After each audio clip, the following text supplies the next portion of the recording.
we're back. 20 seconds until left off. Well, too late. We're here. Woo! Back to the grind. Hello, everyone. Welcome back. Shinion and BRMK. Hello and welcome. Let me just bring down the music just a little bit. Oh, goodness. I just had some food. And,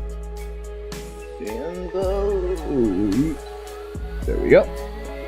There we go. Here we go. And nope, not it. There we go. Hello. Just turn that up, and we're back. And hello, Waffles. How is everyone? We're doing great. Where's Doos? Here the Doos. I'm here to do the tiny little man and the tiny little squeeze. Yeah. Hello. Hi. Ah. Pretty. How about you? Very good. Very nice. Very good.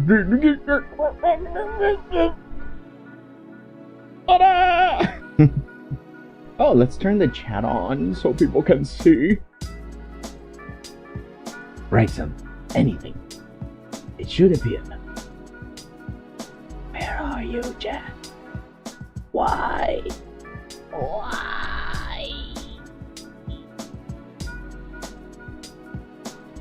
Yeah, there you guys are. Did he just say doo-doo?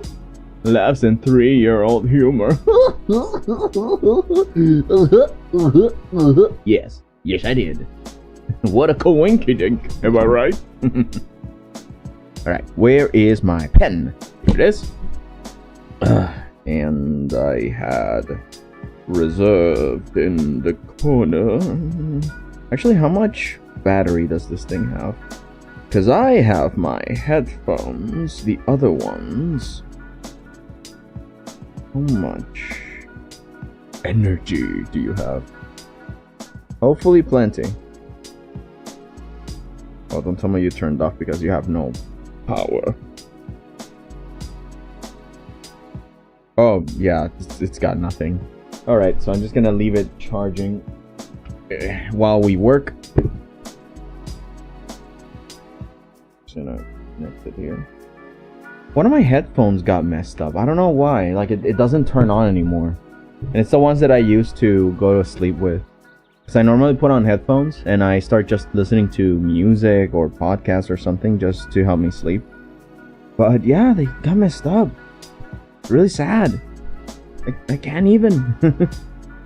Oh, let me put the chat on top. Because I instantly click on anything and for some reason it just won't let it be on top. I have to refresh it. Always on top. There you go. Now I can see you guys forever. No matter where I click. You commented on one of my posts. Are there any tips or criticisms? I forgot which one was it. Because it was like a picture, so I don't think or remember. Like, yeah, if I didn't leave anything, probably I just had no notes. It was pretty good how it was, you know. Energy? Dude, what type of energy do you run on? This is ethically and logically sourced? What do you mean, my energy? Wow! I just like what I do, man. I just like what I do. And I mean, did I tell you guys, 30 minutes of a nice nap can do wonders. Oh goodness. Also posted a similar one recently. Nice. Yeah. No, yeah. Normally, maybe I forget, or it's just that normally I don't tell people big things to fix because it differs, right? Different people have different tolerances. I mean, I know that you are asking for criticism, but other people aren't. So it's kind of like my default that I just say, "Oh, good job," but I don't really say exactly any pointers unless they ask me. And I keep forgetting that you already want more ideas. So I gotta keep that in mind. But I think that if I leave nothing, it's probably like, oh, no notes. You know, like, at least not anything that I haven't already talked about before. So yeah, you can rest easy. You're doing a good job. So today I want to make some progress because this week I'm going to be outie. I'm going to be out. I think it's on Thursday or Wednesday. I'm gonna go hang out with one of my aunts deep in the mountains, and I'm just gonna have some fun there with her and the family, and mom's gonna be there, and you know, we're just gonna enjoy ourselves out there. And if she needs a little bit of extra helping hands, then we're so happy to help. I'm sorry. I always get a lot of gunk when I eat something, and I'm always like,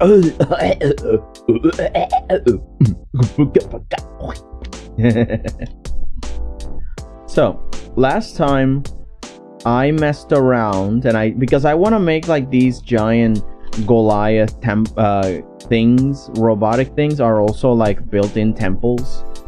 So, like, they have plants, they have like a mausoleum here or something. Well, yeah, you know what I mean. Like these big structures that are really confusing architecturally. So I wanted to make a little bit of that here, and then slowly add some detail. And then after that, I wanna tackle the sky. We already tackled the bottom, the valley, a little bit of the props, but now I wanna mess around with the sky, see what we can do there. Today I want to make some progress. Lo, you what do you call the past 2 streams plus extra stream bits? W, gives a godsend at being a godsend as always. When it comes to entertainment and helping. Yeah. I mean, you know. Oh god, I'm so sorry. But no, yeah, I just want to do a good job, you know. I want to do my best. And for now, I try to make a little bit of an extra thing here. I could have used, then I realized like I could have just used Affinity Designer to make all these structures instantly, because on Clip Studio I have to draw them. On Affinity I can just make them, because there are enough shape tools and stuff, so I can just create them. But at the same time, look, I don't know, I think I need to remember, because I don't want to make too much of a sharp edges shapes, because I'm gonna shade them and stuff, and I want to make them, I don't know. Also, it's kind of like old ancient structures, so they should be a little bit worn in some places, but again, I can fix it. I don't know, I gotta figure that out. Oh god. Thanks. Next animation is going well. Again, very slowly, since I have also been busy with school. Why it's taking so long? Since I made a stupid decision of making a character reveal before I finish the character itself. Man, I mean, you can fake it by being I don't know, like, oh, like, you know, leaving it for last, kind of like stalling. I don't know, like you sometimes you gotta be very creative and mess around, because I've done that. This is one of the reasons I don't talk a lot about my future projects, because I have a billion ideas, but I have made the mistake sometimes that I say the idea but then I don't do it, and it's kind of frustrating to me, because it's like, it feels like a promise that I didn't keep, even though I never made a promise, but it feels that way. I don't know, like, it's like, you know, I should have done that already, should have been finished, but I didn't. It sucks. What am I gonna do? It's kind of like the mermaid thing. Remember the mermaid that I wanted to make, that I rigged last time? That was supposed to be part of a very big project that I wanted to make, because a friend of mine challenged me, make a realistic mermaid, and I did. But then I liked the idea of just mermaids walking on the ground with these mechanical things. So I thought, why don't I make like a series with them? And then everything changed, and the project just kept evolving, and I kind of left the original concept that I said I would do way back in the dust. It's like, man, when am I gonna do that? Jeez.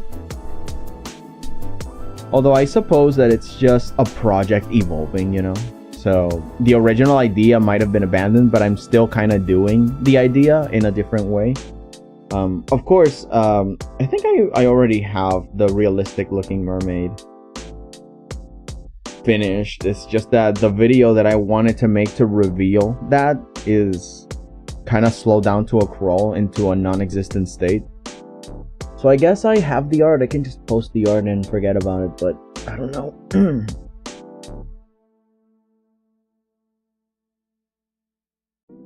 Oh, hello, Shadow Wolf. Welcome. Welcome back. Okay, let me just scroll up before I finish the character, since now I've been actually been rewriting his personality, but it's mostly done now. Okay. Oh yeah, but you're a quick worker then. Wow, I left the art stream, then I found another one. Ooh, wow, you've been jumping around left and right. Good call. Welcome then. Yeah, but I've been writing and keeping it so much to myself, just sharing the process, but that's enough of myself. Dude is very sci-fi with his art, ain't he? Yeah, I actually am really happy with sci-fi. I'm very happy with sci-fi. It's one of my comforts, because I normally, when I was a kid, I loved all sorts of science in terms of astronomy. Like, my parents bought me this, I don't even know what to describe it as. Like, if tablets existed when I was a kid, it would have been one. Because it was like this toy, like that. It had a screen, but it wasn't like a screen like the ones you have with a tablet. It was just like a thin piece of plastic with a bunch of pictures of planets on them. So it had like all the planets and the sun and everything. And from behind it, it had these red lights, and they shine through. So every time that I wanted to select a planet, I had this dial here, these buttons that made me move from side to side the selection, and I could just select anything. And there was like questions, a game where it asked me a bunch of trivia for the planets, and it was just my jam, you know. Welcome to your trip to the solar system. Press a button. I mean, in Spanish, of course. Bienvenido a un viaje por nuestro sistema solar. Presione un botón. And that's when I started to learn a lot about astronomy. And it was just one of my favorite toys. I found it later with its batteries all melted and stuff. It's like, oh, geez, I can't even play with it again. You know, because when, I don't know, like, it's nostalgia, right? You want to see how it used to work and pretend how it used to be back then, but no, it just didn't work anymore. It's like, it's really sad. But yeah, so when I make a story, I like to see all the logistics behind it and all the intricate details on it. And I don't know, it's just really fun. It's why I like sci-fi. It's just a good time.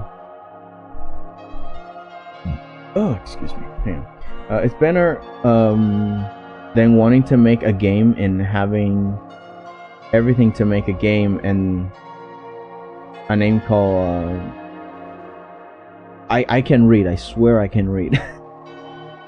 Surface Tale. Surface Tale. Oh, you mean like back when like having a concept, making it halfway, but like changing it at the end or something. Like, yeah, and again, it's one of the reasons I don't tell people my projects anymore. Not because I want to keep it a secret, it's just that I want to commit to it, and only when I'm done I'm say, hey, I worked on this thing, check it out. And only after, yeah, you know. Jeez. But yeah, and even so, when it comes to stuff like shows that have superpowers, because I was down for the superhero genre. Like, one of my favorite superheroes was and still is Batman. You know, now I have a wider, broader taste, but when I was a kid, it was just Batman. But then there are also superheroes that have abilities and superpowers, and then anime came with Dragon Ball. And eventually I started to watch Avatar: The Last Airbender. And as I was growing up, everybody was way into the elemental powers and abilities, and I'm revisiting my childhood by playing Mega Man Battle Network, which I never had the games, but now I can buy them because I got a little bit of money, and they were in like a sale. So I'm like, yeah, I wanna play those finally, because I didn't have them, and so I did, and it reminded me that I was way into the elemental power idea, that you have fire, and then fire beats air or water, I don't know, like different combinations. And I wanted to give logic to that. I wanted to put up science in that, because I wanted to also make it like an aid for when you write stories, right? Oh, hello, Forgotten Toast. Do you have a series that inspires you? Oh, speaking of, I'm already talking about that one. One of them is Avatar: The Last Airbender, and this is what inspired in me, right? Because I was saying, okay, I want to understand superpowers in a way that I can have it recorded, like every superpower. Because the idea of bending opened the fact of, okay, so if you control earth, you can also control minerals, ergo you can control something else. If the power allows you to do it, why would it stop at metal bending? Why couldn't you also gem bend, or crystal bend, or glass bend, or all these kinds of things? And then it will evolve into something else like magnetism, because some scales had it, and I'm like, magnetism? Could it even work? Well, I mean, magnetism is a property that exists in multiple metals, so if you could tap into that and then harness the power of it, you could probably have a special kind that magnet bends instead of just metal bending normally. And so I started to imagine, and I made like a scale that I wanted to find a picture, but I cannot find it, where I had fire, I had air, water, earth, maybe something else, I don't remember. And then I started to make these connections. Sand bending, here it was metal bending, here was magnet bending, and then it connected with water. And what does water and earth do? They make life, they make trees, they make whatever. And then I started to make that, like, all of it, like, and how it circled all the way around the table. So if you had enough years and training, like millennia, you would be able to master everything and be like a type of self-created avatar.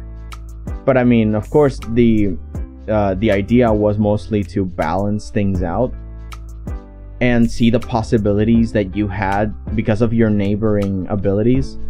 So it's like, oh yeah, it makes sense that they would awaken this kind of ability when scientifically it makes sense. You know what I mean? This is why I put up a lot of science in fiction, to kind of logistic my way around superpowers. Eventually, I learned about Dungeons and Dragons. And then I didn't like the system of Pathfinder, which I thought was Dungeons and Dragons. And I saw the character sheet for Pathfinder, and I'm like, what does any of this mean? Why does it have to be so complicated? It doesn't really have to be. It's mostly pretend, right? So I started to... I got so mad at it that I started to make my own thing, and eventually I imagined, how do I create my own abilities and powers? And in the game it's mostly spells, but spells aren't the only way to categorize abilities that are supernatural, because there's also sci-fi. So I started to think about biological abilities. I started to think about, yeah, sure, magic, but you can just assign it to anything. But then I also thought of sci-fi technology, like an excuse that you can use a superpower, or maybe a gun that shoots fireballs, I don't know. But I imagined, how can I make my own? And then I remember the chart that I told you guys that I got from Avatar: The Last Airbender, and I'm like, oh my god, I could use that. And so I made a bunch of different scales for that. It's I can't even go into them, because if I go on to them, I'm just gonna be here all week. Like, to me they are simple, but of course to everybody else they might be extremely complicated. But it evolved into a thing that now I want to use to help people write stories, because again, it's the whole idea of the limits of an ability. How far off can you logistically, scientifically say, like, oh yeah, it's totally possible that a firebender can shoot lightning if we use the logistics of it, because they're both plasma. So therefore, if you manipulate energy, if that's the fundamentals of your bending, then you surely could figure out a way. And they explained it very well in Avatar. At least they had a really nice system of the whole positive and negative energies, without them knowing that it was like electrons and protons, you know, like positive and negative charges. Like, they put it in a very philosophical language, but in reality, when Korra came up, you know, they understood it better, to the point that they even have radio. So it's like, whoa. It's like, you see what I mean? I like that natural progression that they mix the fictional with the real. It's like, yeah, if people bended the elements, they would have created cars earlier and all sorts of different unique vehicles based on bending. Or they would have a bunch of lightning benders power an electricity complex. Like, of course they would. It's so cool. Like, to me, it's a little bit more interesting in that sense. And the fun part is that it's kind of indistinguishable from a magic system, because of course it's fiction either way. And there's always the saying that, I don't remember who said it, but you know, that said every sufficiently advanced technology is indistinguishable from magic. So it's kind of like, yeah, of course. Like, is it magic? Is it science? Who knows? Maybe it's both, and we assign it something different. Oh, another thing that I scientifically wanted to explore a lot, and I wanted to make a video about in the future, is the powers of light and darkness, which I have a huge pet peeve with, because I just don't like that the power of darkness is just like this unknown black thing. It's like, no, that's not dark.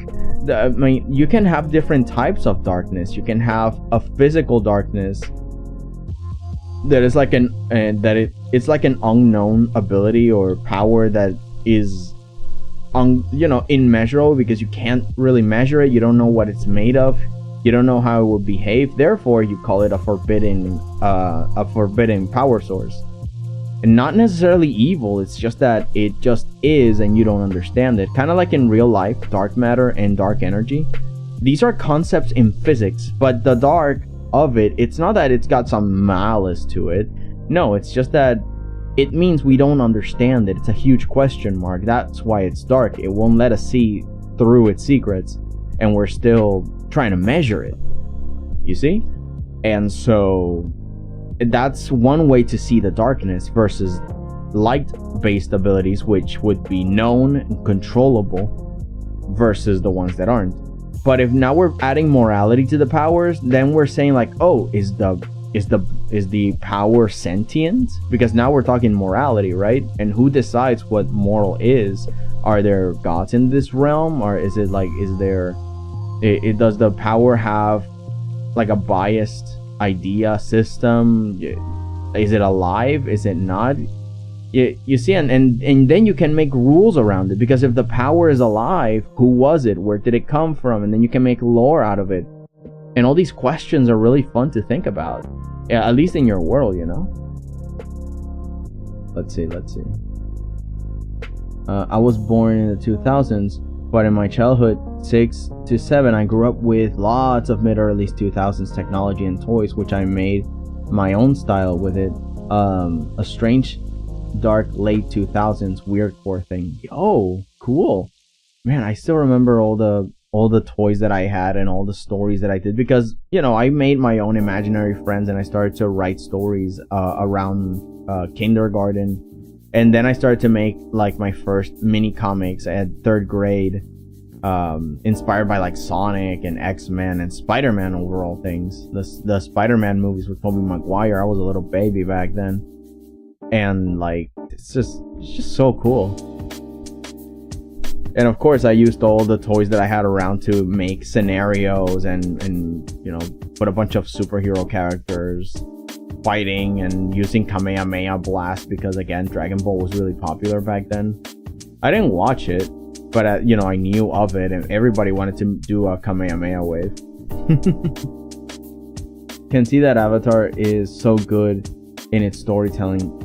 Also, they kind of played with the idea, but like you're saying, so many ideas that could be expanded. But also, like they included the dangers over time, the users directly lightning through their bodies. Yes, to give a reason why some vendors didn't pursue it.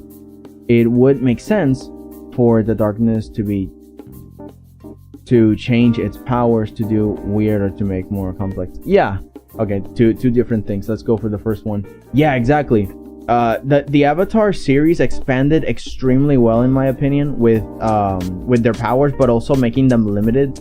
Because if they gave them all the powers, oh, now they can do all these things. It's like, no. I like that every character has a unique way that they bend, and therefore they discover new things about the bending art itself. Like Bolin, he didn't knew he was a lava bender, but he figured it out. Oh, spoilers for by the way, for a show that's been out for years now.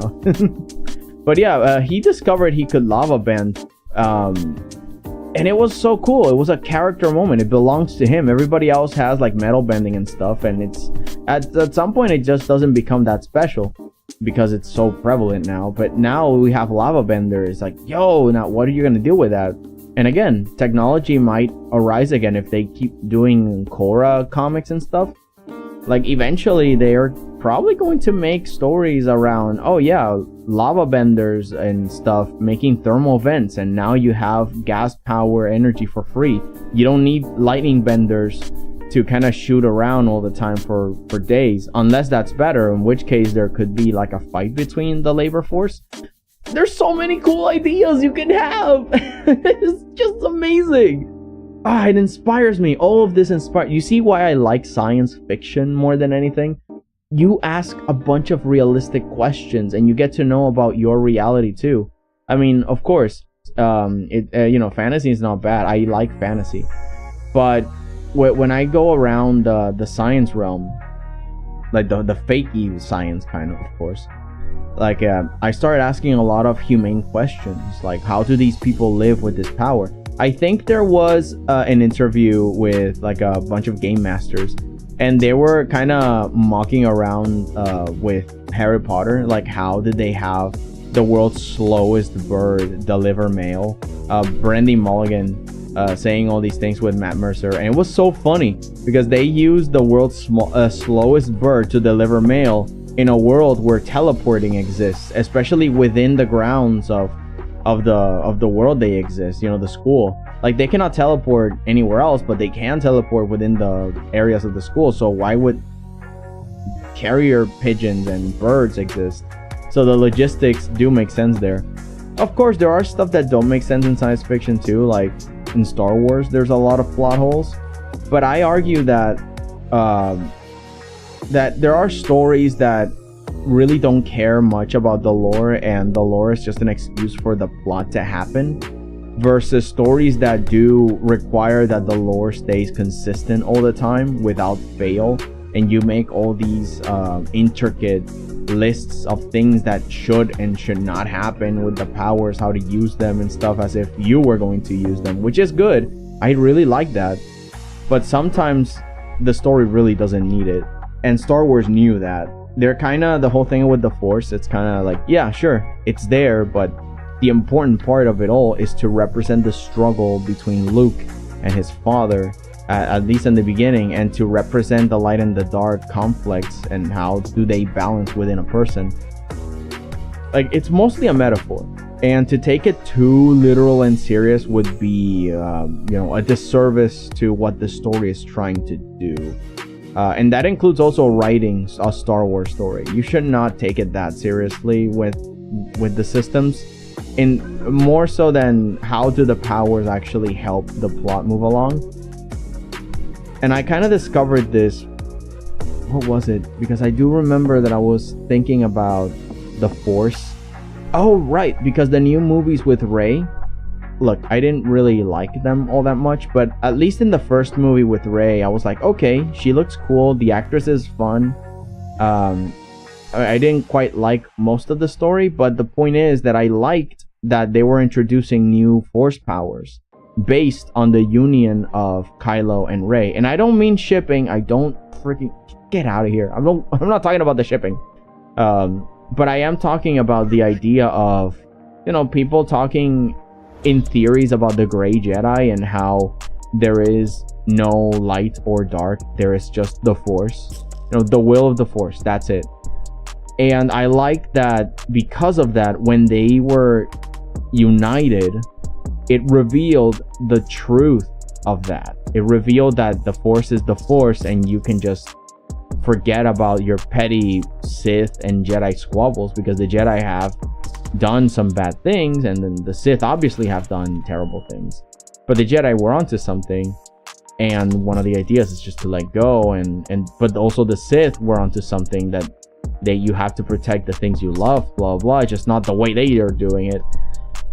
And so, you know, because otherwise, what would the Jedi care about anything or protecting the innocent, right? If there wasn't any love to it, like, what's the point?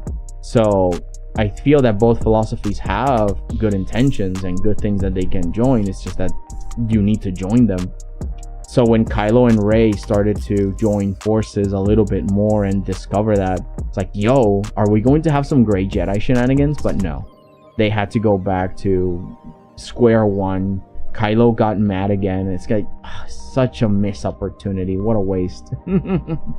Again, after that, I didn't have any faith in the new movies of Star Wars. I'm like, okay, I'm kind of done. I'm kind of checked out at the first one. Jeez, because I know they're not gonna do anything fun with it. It's like, what are you doing? Come on. So yeah, it's one of the reasons why I wanted to explore a lot about the light and the darkness, because what really is light, what really is darkness in terms of story. Again, the Force is the Force. That's it. There's no light or dark, and I think that's a very compelling point of view.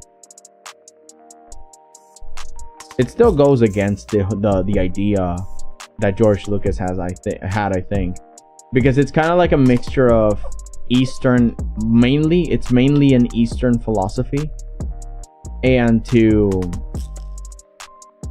try and combine it with Western ideals was really a bad call. But yeah, I don't know, like at the same time, because the idea that in the Western philosophy, it's that dark is evil and light is good, makes sense in that way, because the darkness can bring you a lot of pain and a lot of imbalance. That's where the imbalance comes from a lot of dark thoughts and a lot of dark ideas that put you down and make you doubt others and not work with people. And, you know, like, it makes sense. Dark powers are bad because they make you crazy, and the light puts you at peace and brings about balance, and there you go. So, but then there's also the Eastern philosophy that there is just the will of the Force, and there is no such thing as good or evil when it comes to the power itself. There is just the power of the cosmos, the nature of it, and you have to live with it as part of it. To conquer it is to go against the flow, and to try and indulge in it in an unreasonable level is what causes imbalance, because you're taking too much, more than you should. And there goes like Miyazaki with Princess Mononoke, where people are trying to industrialize and ruin nature, and they overexert that, and they even kill the spirit of the forest, and it goes angry, and then all the forests attack, and they think it's just, oh, there's just savage monsters. No, you're destroying an ecosystem, and they're trying to protect themselves. But also at the same time, Princess Mononoke and nature itself don't see people as part of their ecosystem, which humans are part of the ecosystem. So even they need to learn how to respect humans as part of them, and humans need to respect the spirits as part of them. So there is no good or evil. It's just, you know, greed that messes the day.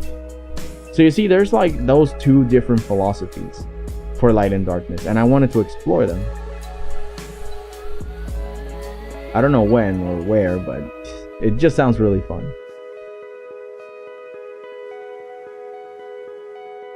Oh, and then there's the idea that the darkness is just the unknowable thing that could hurt you, and because of that we fear it.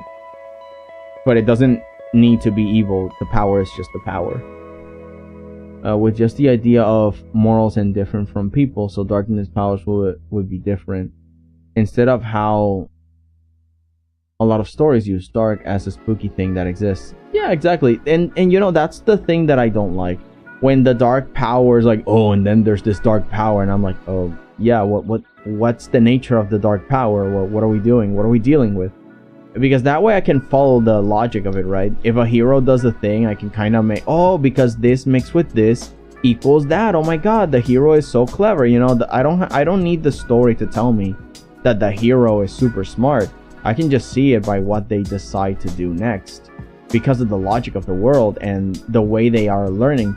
Oh, I think I see like a bunch of shorts on YouTube when it comes to Marvel stuff.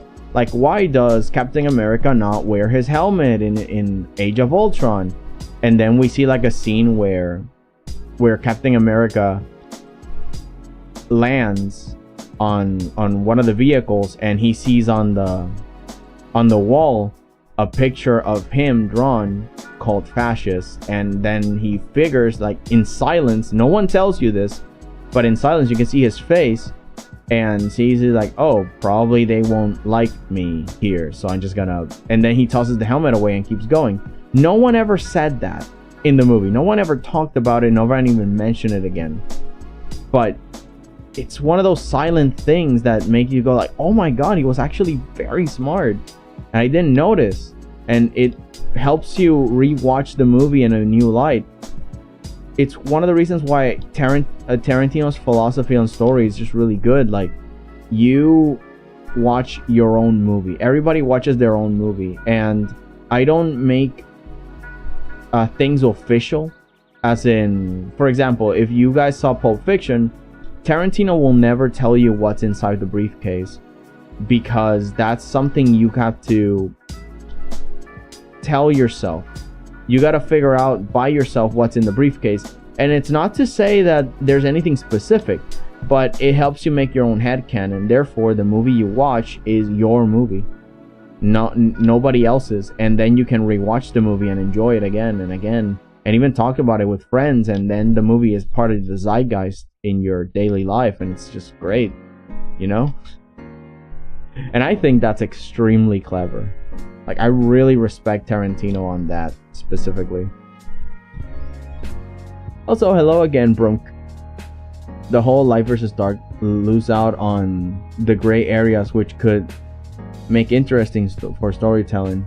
I also like the idea of stories possibly being told from a flawed perspective, like the light magic user is actually good, and from whose standing is the actions of good. Exactly. Thank you, Toast. That's exactly one of my points.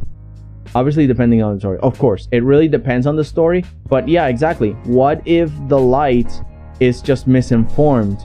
Because there have been a lot of D&D games, right, where necromancers are used by the government to make armies, because the warriors that died consented to be brought back to keep fighting. And it's like, is that power evil, or is that power in service of what in that story is good?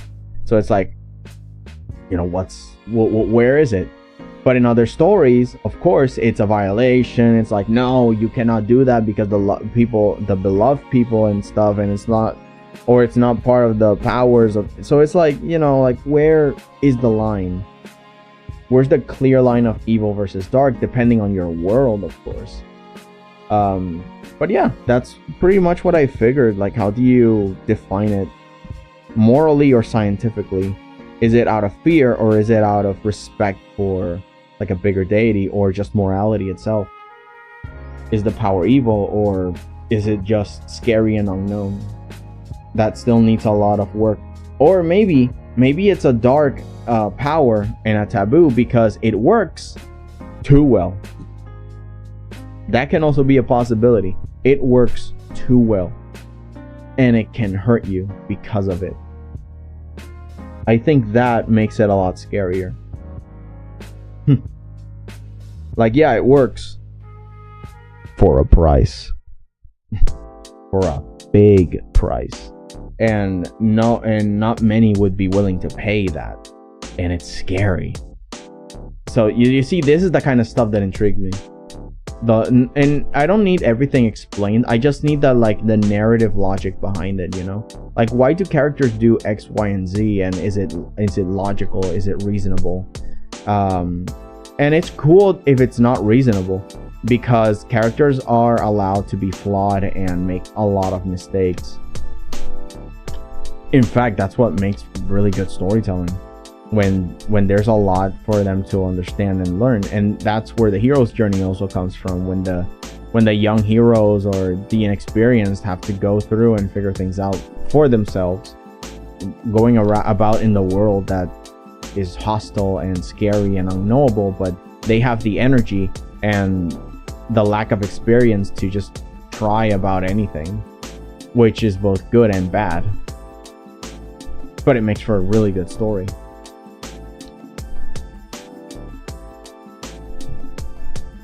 Eventually, of course, they figure it out, but... So yeah, you see that this entire rant, I wanted to make like a video about it.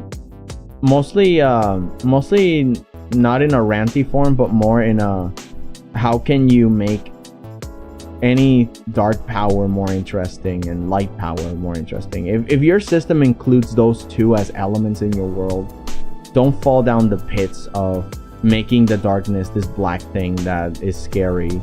Like, you know, explain, why is this scary? Is it just unfiltered? Is it alive? Or is it unknowable? Blah blah blah blah blah blah blah. But to me, it's just fun to think about that.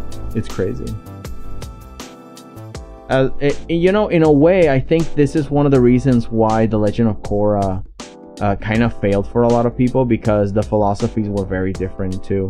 Because normally we're led to believe, right, that the avatar state is this thing that keeps the balance genuinely, because the avatar kind of represents a bridge between the spirit world and the real world. And by that I mean just nature itself, like the life of a tree. And he bridges it because he kind of whispers to them and tells us how nature feels, the ecosystem. He can feel... Oh, it's kind of Captain Planet, you know? He's like, oh, I know everything, and I can feel everything, and I can tell you that what you're doing is messed up, and that kind of messes around, you know? It's really fun to figure it out. And eventually, it was pretty bad, and one of the reasons why people hate Book 2 of Korra is because they introduced Rava and Batu, which are two spirits of good and evil fighting each other for balance, and it's like, that's not... You know, normally, again, the idea of good and evil don't exist in Eastern philosophies. It's more about the balance of nature and man, and not to be so greedy, or at least the base of it, right? So to introduce spirits of good and evil kind of muddy those waters. Like, well, what are we doing? It's scary. You know, it's a different concept altogether, and it kind of spat on the idea of the balance stuff. Because then, like Toe said at one point, what does it mean to be good? Then it's not balanced, because if you're enclosing Vatu, which is the spirit of darkness, then it should mean perfect good around the world, paradise, right? Instead of perfect darkness and evil. You know, shouldn't they stay fighting in order to be balanced? Every time you imprison one or the other, it's not balanced. It's just justice, you know? It's a very big, different system. And I think that messed up the ideas around those systems. Or at least that's what I saw someone comment, and I think I agree. But, you know, it can be anything or something. I'm not sure yet. But it did affect the storytelling. Because again, the storytelling depended a lot on the Eastern philosophies in the bending and the balance of the role of the avatar. And it kind of brought the idea of, do we even need an avatar? And it's like, well, it depends from where you're looking at it. Are you looking at it from an Eastern ideal or in a Western ideal? Like, what are we doing? Oh my god, hang on. Did I do a mistake? Oh no, thank goodness. Whew, I thought I deleted something important. Oh, hello Blanca, welcome! Back to the avatar. Zuko's redemption felt real because he struggled going back and forth before he was able to finally make that change. Yeah, that is a genuine struggle of balance within him. Because he you know, being very ruthless is not bad, but the idea that he had on his ideals on what he actually wanted in life, being the puppet of his father and getting his recognition versus just making friends and serving the balance, understanding it, it's very different things to do and to enjoy. And Zuko just, man, he had to get there. He had to fight to get it, and it's intriguing, it's fun. I loved it. I love Zuko's story. But you see the difference? Like, that's pretty much one of the big differences. Zuko himself is the story of light and dark, but in a more metaphorical way.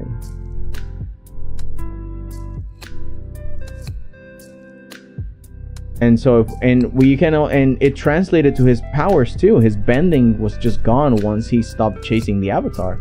And he had to find a new path, a new fuel to empower his bending, and that was so so good.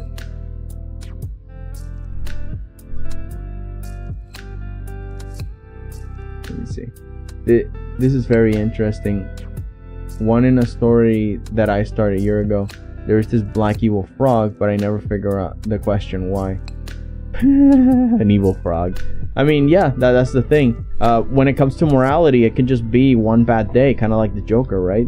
One bad day, and then I decided to just react in a bad way to the world instead of giving something good in return to, you know, kind of like Batman. No little boy will ever suffer what I did that night.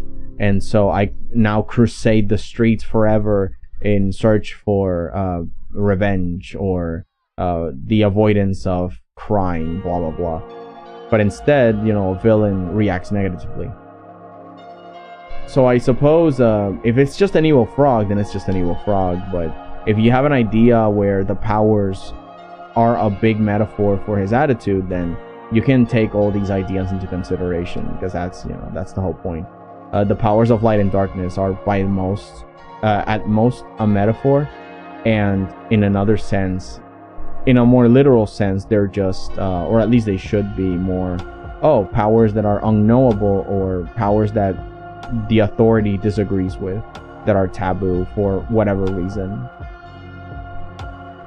Not necessarily because the powers are evil themselves, or maybe because the power is alive and is evil and is trying to consume you, kind of like a sword, like a Muramasa blade.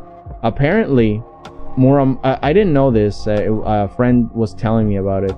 Muramasa was a blacksmith in Japan, and he was making these katanas, and it is said that his warrior spirit passed down through the blade, and whoever holds them gets possessed by the spirit in the blade, which is him.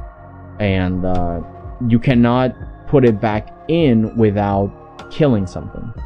Like, every time it's out of the sheath, it has to kill something in order to go back into it and satiate its hunger. And you see what I mean? That would be a dark power, because you don't have control, and it's volatile. But for someone that just cares about the results, you know, they're willing to lose their humanity for it, whatever. But of course, that's bad. You don't actually want to lose your humanity. They're just angry talking. It's really edgy. Edgy people be like. Let's see. A lot of stories I've seen the villain character just magically turn good, ruin the storytelling for me. Yeah, exactly. Or maybe villains that kind of have a forced reason to be evil. Because villains can be evil because they like it. Like, we have villains like Hades from the Hercules movie. He enjoys the evil he causes. That's his fun. And not only for revenge, he just likes being a jerk. The same thing with, like, characters like Cruella, she doesn't care. She just wants the fashion, you know, and that's clearly evil, but she thoroughly enjoys it and is unrepentant about it. Same thing with Ursula. Ursula more than anybody, cause she just hangs out. She's got the witch core stuff all set. She's like, yeah, sure, I'm a witch, so what? I'll give you legs, of course. Come on.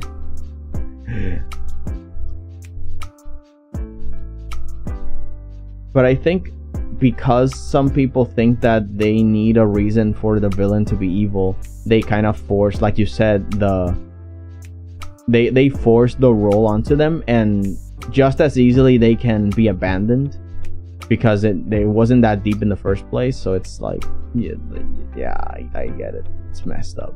It's bad writing all around.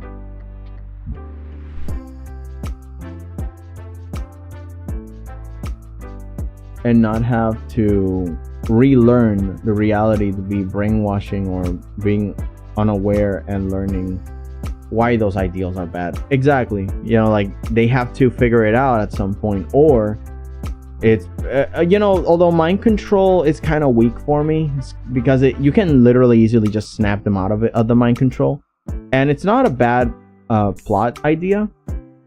It's just that now there's nobody to blame except either the thing or the bad guy that hypnotized them to do all the evil stuff. Which, again, it kind of loops back into what's the motivation. Is it like this big grand plot, or is it just because they love to mess around with people? And those are the things that people are kind of running away from when doing stories. This is what I struggle with. I really want to wait until I actually make a pilot. Yeah, sure, I know exactly what the pilot will look like, but I'm definitely not ready to make the series entirely. No, yeah, just do what you can, of course. Yeah. The series is not done at all and still has a lot of blank space and dialogue, storytelling, pacing, personality, and still mastering. Yeah. No, just go at your pace. Just go at your pace and chill, because you're doing a really good job. You know, what you're doing, slowly and surely putting out the characters and the introduction of the story. Yeah, of course.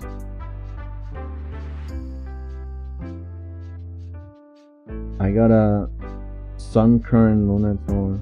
Oh, these are Pokemon that you have on the game. Oh, cool. This is true. Being evil for evil's sake isn't to be downplayed. Yeah, exactly. It's a mix. You gotta just have the right balance and whatever works for your story.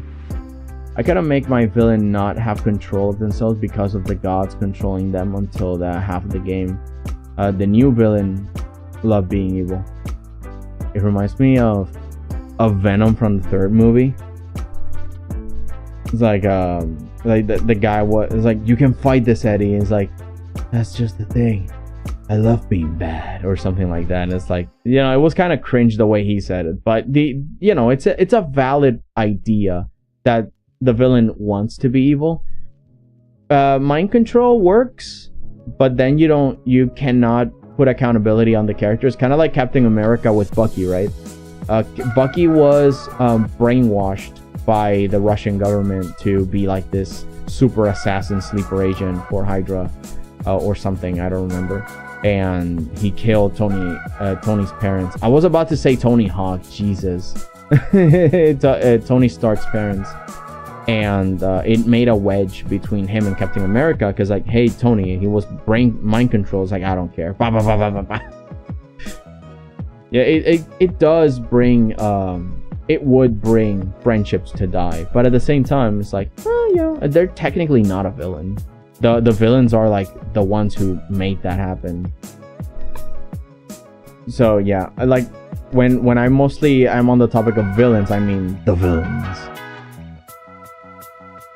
And if the power is sentient, again, it's like, oh, so the power is the villain, therefore dark power. But again, not all powers that are like that are evil. I don't know. It's a mix. But for villains, it's still fun to make.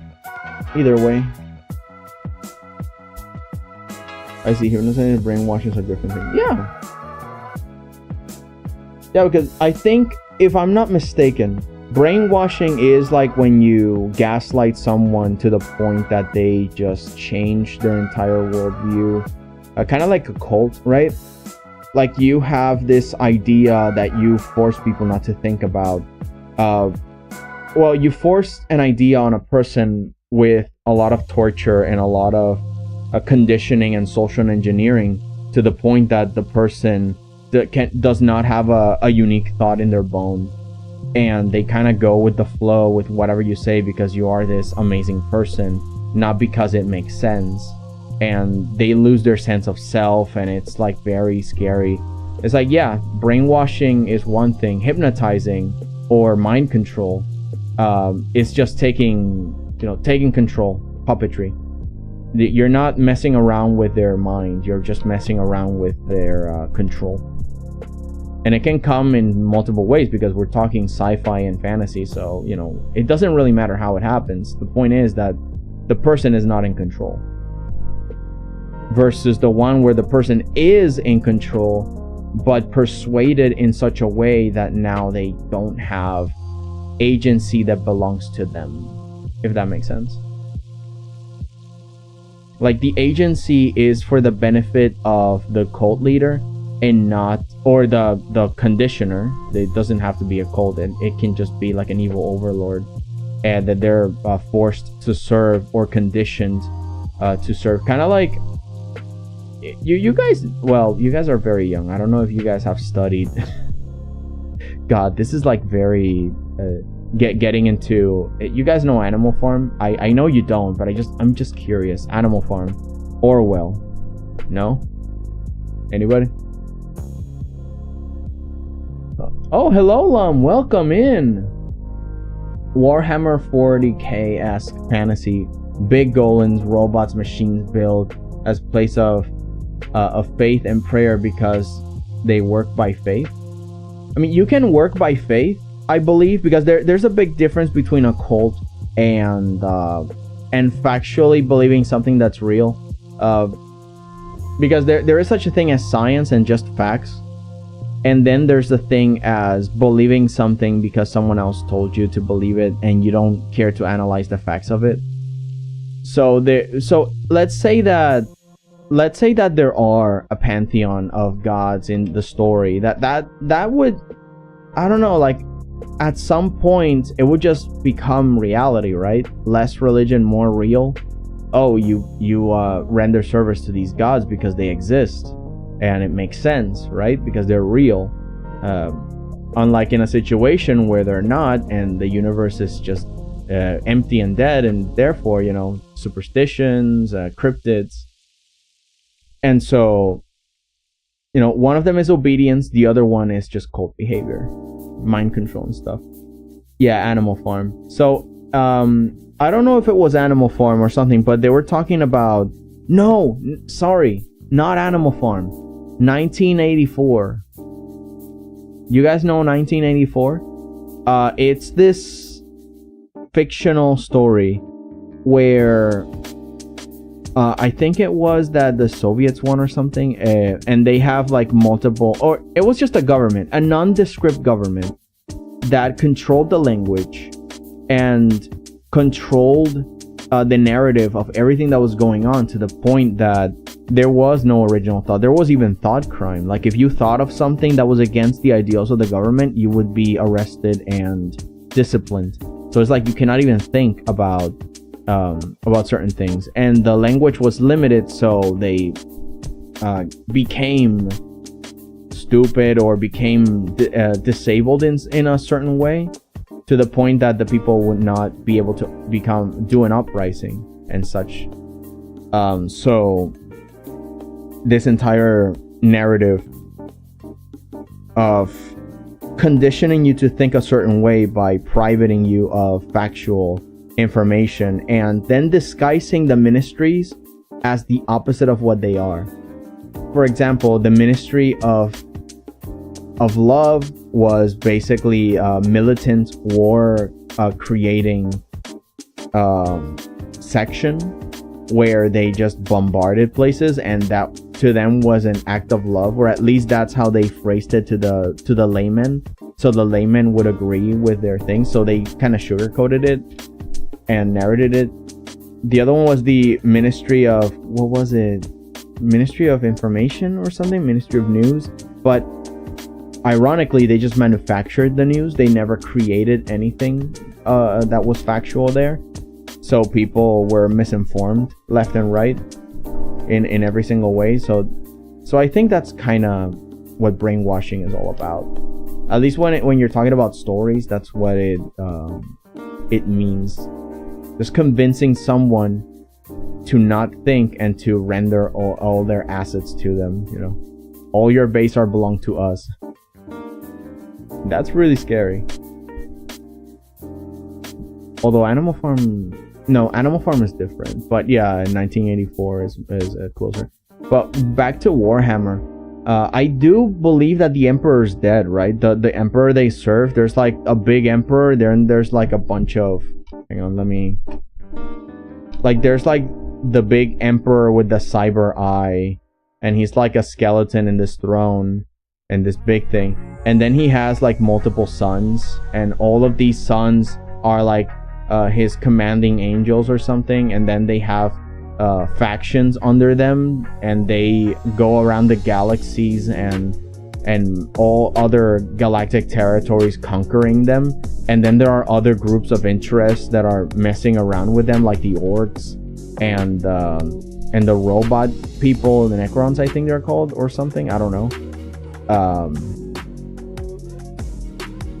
So I think it is cultish, because I think I like the idea that, one, the Emperor is dead, or so I think. The Emperor died a long time ago, millennia ago, and only a few that have lived that were alongside of him would say to other people, this is not what the Emperor would have wanted, even though it's now the status quo of how we do things, and I hate it, blah blah blah. And I don't know, it's really fascinating, the story and how it divulges historically within the lore of Warhammer. I don't know, it's so cool. You see what I mean, why I like science fiction? It forces you to kind of create a humanities story. What would people do? Like, for real, what would people do? And in a way, it's a warning. I like science fiction because it's kind of like a warning. When technology or an ability comes towards you, what will you do with it? It's kind of also why the superhero genre intrigues me. It talks about the responsibility of using your assets in a proper way. Like, what if you could fly genuinely? If you have a bad day, would you toss a person really far away and get them hurt? Or would you do the Superman thing and be virtuous and not even reveal yourself as someone with that power for the sake of their safety, because you care about humanity, even if sometimes they don't deserve it? You know, that would, you know, being a genuine showing of your heroism and your genuine interest in helping, which a lot of villains don't believe is real. I like one of the quotes in the new Star Wars animated series. I don't know if it's over or if it's still ongoing. I forgot. The Adventures of Superman, the animated series, where one of the villains insists that Superman is doing this for clout and stuff, and he's like, is it really so difficult to believe that someone just wants to do the right thing? And even Amanda Waller is trying to get in the way, and it's a mess. I think in the Batman animated series, or the Justice League, right, the Justice League animated series, Mongol still believed that Superman was like this evil person. They're like, nah, you have to be like me. You have to want power and conquest. Who would give their life for something so small as human life? You make me sick trying to be a faker. And he never believed that Superman was just this genuinely nice. Again, it's part of the part of the code of the villains, that they see the world in a dark light and they decide to react convinced that the world is that way and it can't be any other way. Unless, again, you're like Zuko, which you had a lot of help to understand. No, yeah, there's a better way. There's people that enjoy laughing, and they can. You're an outlier, man. Your dark past is not the norm for a lot of people, and it shouldn't be. So either break the cycle or postpone postpone the cure. And villain stories are so fun.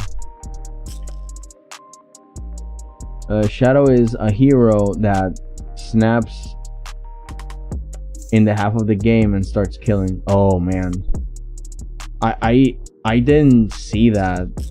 I mean, I didn't see. You mean the Shadow the Hedgehog movie? I mean, video game? I didn't check it out.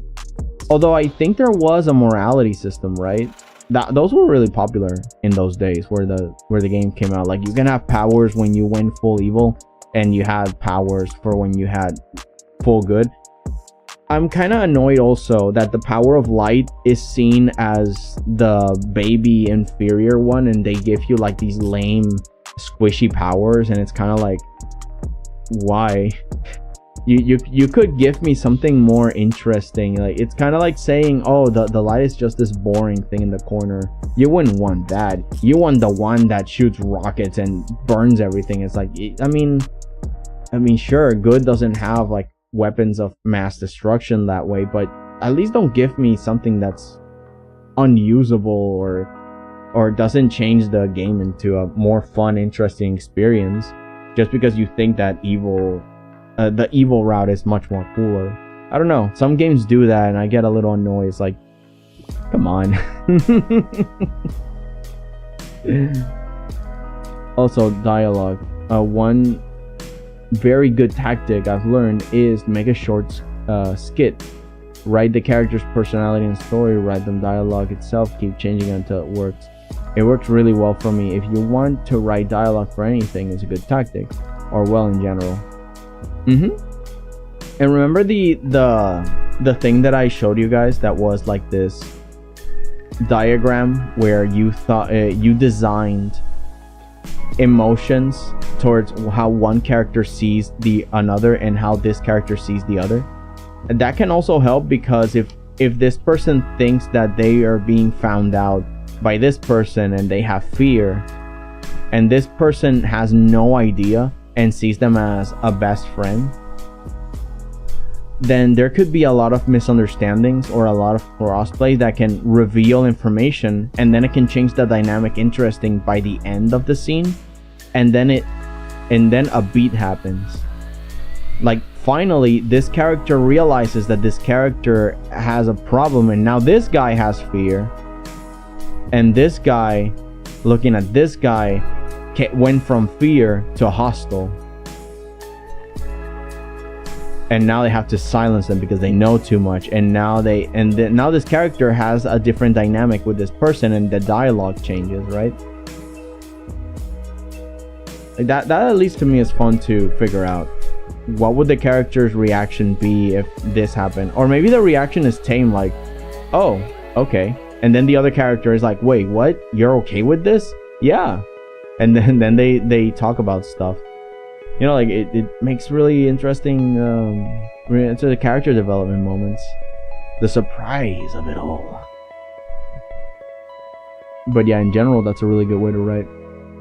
Yes, I like that. So they operate their machines by praying inside of them and die on rituals. I read 1984 too. Yeah. I think I'm going to eat. I'll be right back. Or I'll take time. Yeah, don't worry, Waffles. Have a good evening. And eat. Eat very good. Yes. The Emperor is not dead. He just been on life support that requires the sacrifice of 1,000 Psyker should say for 10,000 years. Jeez Louise. Now I get it. How you treat the frog in your story, Shadow, depends on the story of overall message you're trying to tell. I've had to scrap whole scripts before, because the story and the message lost in the look, trying to have exciting moments to happen that spent too much time building up for the ended up that didn't add up to the story was trying to tell. Yeah, like plot holes, but there's like the rule of cool. Like you can accommodate rule of cool though. You just have to figure out when is it okay to do it, or create something that gives an excuse for the rule of cool to happen that goes beyond just the story. I don't know. It's kind of like one of the reasons why Darth Vader exists in versus games, when it's like, oh, that makes no sense, he wouldn't participate in something like that, but it's like, yeah, it's fun. That's it. It's because it's fun. So yeah, maybe you can make like a special where the where the evil character acts out of character just for the sake of it, or maybe is in a situation where they would never be on. I think this is also why the Ask series of stuff in Tumblr became so famous, because you could ask Kara from Undertale, you could ask Sans questions, and then through art, the artist would pretend to be them. It's like, oh yeah, this and happened and that happened, and they make really funny stories. That can work. Sounds fun. Also, the real scary thing in 1984 was that every day the date was the same and everyone knew it. There was none who didn't know what was happening, yet they still had to follow and grew to love the lies. Yeah. They grew to love the lies. That is the scary bit. Because, you know, being delusional is one thing, right? Or being ignorant. Being ignorant is one thing. Not knowing something and then educating yourself. But yeah, loving the lies. Oof. That is a scary story. I think I saw like a synopsis where the main character just did that. Learned to love the lies and stopped being you know, what's the word? A proactive main character. They left their queries and their questions behind, which is sad. As a person that really likes education and knowledge and information, it's a really sad thing that I do not understand. Why would anyone decide to not know something?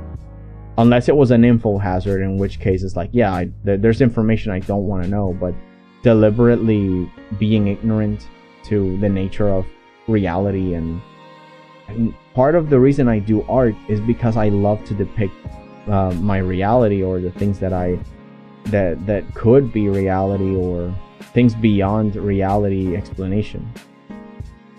You know, it's just fun.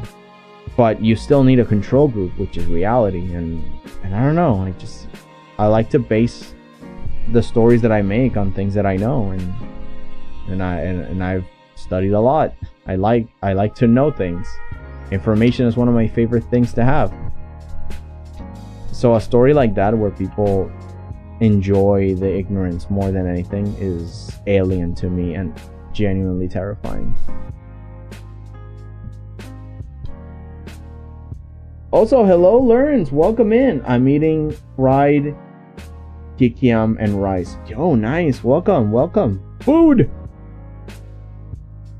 I'm coming from a comic perspective. A game itself needs excitement and can have story that doesn't connect and still be fun.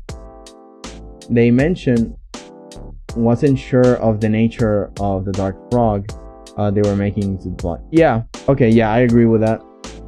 Video games are different than written narratives. Not to say that they can't have it, but they need they create experiences. Video games require that you feel that you are a certain character or a certain thing in order to be successful, or at least that you are in a situation. You know, like whether it be, oh, now you're a star commander and you gotta fight all these meteors, or you're Darth Vader, you can live out the fantasy of fighting a bunch of Jedi effortlessly, and you need to create that experience above all else. Otherwise, what's the point? But of course, some people put like the stories on it, and that's fine, but it's not as important as forging the feel of it. It is an interactive medium after all. You use your hands to mess around with it. It's very physical. I mean, they have been making breakthroughs in VR and stuff. For that reason, we want more interactivity. That's the point of the medium.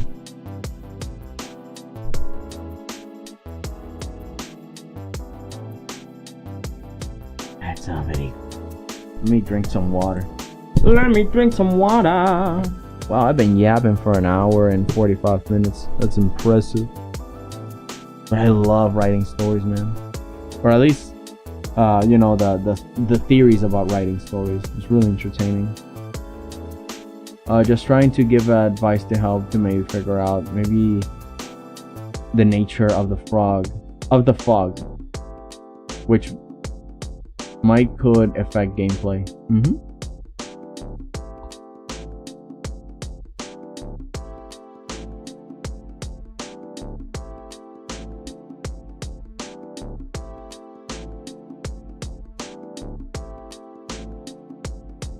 Oh my god, water is so good.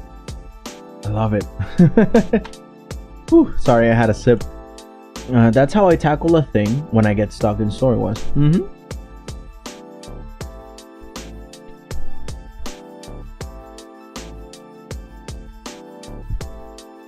Fog.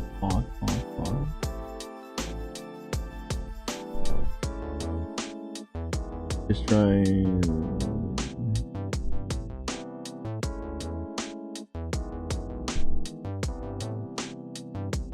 It's just that when I hear fog and video game, it reminded me of the technical difficulty of rendering distance. So Resident Evil created the fog to hide the technical difficulty, but in doing that, shortened the render distance view of the player, and it made for one of the scariest video games of all time because of the limited vision and the atmosphere through the fog. It's just some fantastic storytelling in terms of using the environment like you are there. So good. It was Silent Hill? I'm stupid. You're right. You're right. Resident Evil did a bunch of really good things too on lowering visibility, but not in the way Silent Hill did. Yeah, Silent Hill was different. Oh god, I'm so stupid. You can tell I haven't played these games, but I have seen like the documentaries of it, and it's just fantastic.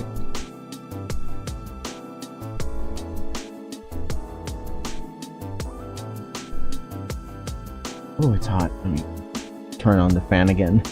Let me turn on the fan again.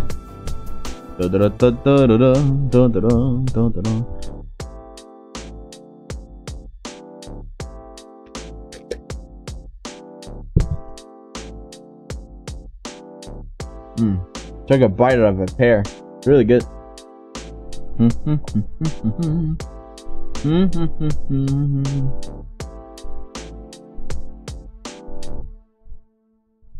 Gustitos wholesome, wholesome.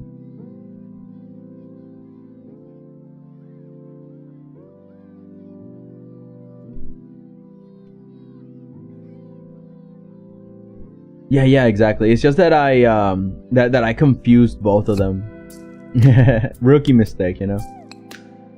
There is a reason why it's a love series. Yeah. No, yeah. They both have done amazing in the horror genre. They revolutionized the genre in their own way. But the thing that I mean is that I forgot which one belonged to who. The whole render distance thing, I forgot it was Silent Hill, not Resident Evil. Resident Evil had like a different mechanic that made stuff scary, but yeah, Silent Hill just was so good.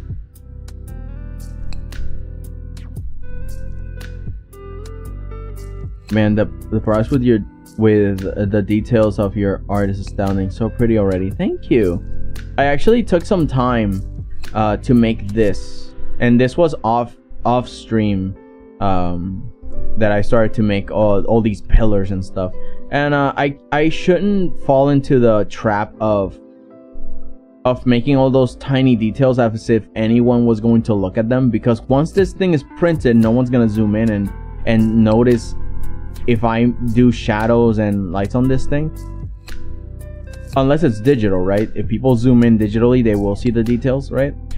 But you know, I should not fall into the trap of making it too much, so I'm making these really big broad strokes. But yeah, thank you. I gotta go for now. I hope you all have an awesome day. Thank you, Toast. Have a lovely one. It was awesome having you here. Take care. Bon voyage and eat well. And welcome in, Waffles. How was the food? Was it yummy, yummy, yummy? After I leave here, I don't have anything prepared besides potatoes. I wonder, because yesterday we had ribs. I prepared some ribs, and there were 2 of them that got spared because I used the wrong pan and they couldn't all fit. So it's like, oh, like, you know, 2 of them were extra. So I don't know if I should make the ribs today. I think I will. But at the same time, should I make... No, because I'm gonna use the same pan. So I guess tomorrow I can cook for the rest of the week that I'm there with my aunt. But the thing is that my aunt cooks a lot. Like, she's like the master of the kitchen. But I don't want her to go through so much trouble. So should I just...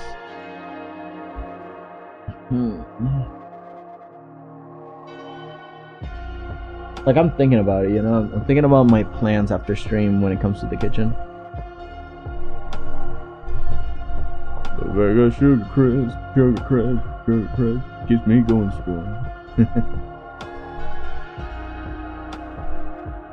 Potato puree with Swedish meatballs in yak sauce with road cool. What is road cool? What is that? And also, what's yak sauce?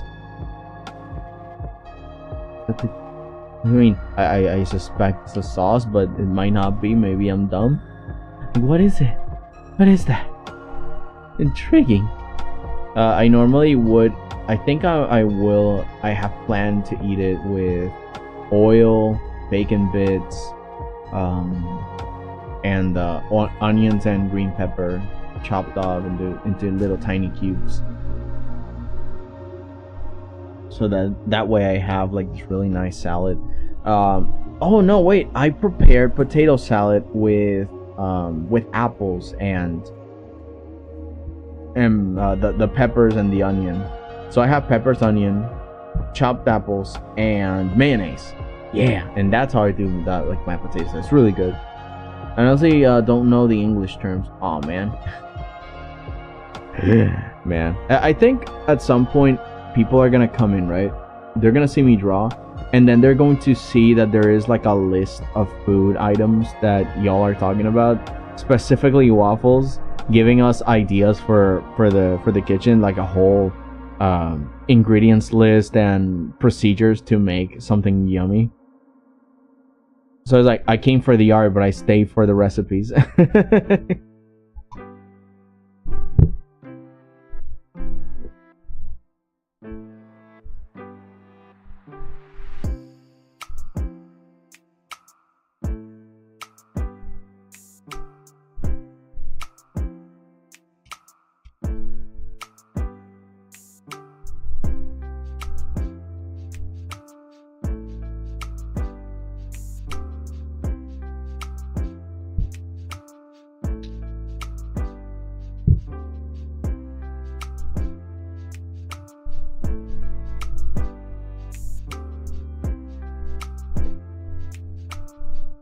Mogu mogu yummy. Oh, not what I wanted. I'm gonna use this one. Just made cheese bread and wine with olives and salted meat slices. Oh, Lum, how could you? That sounds real nice. Invite the conspiracy over. We'll be lovely guests, please. That sounds lovely. Gotta try those one day. Bruschetta with dried tomatoes and roasted thick fresh bread with fresh basil and my recipe, love it. Simple yet effective. Ain't that the truth? Ain't that those like the best recipes? Very simple executions, but God, it's just so yummy.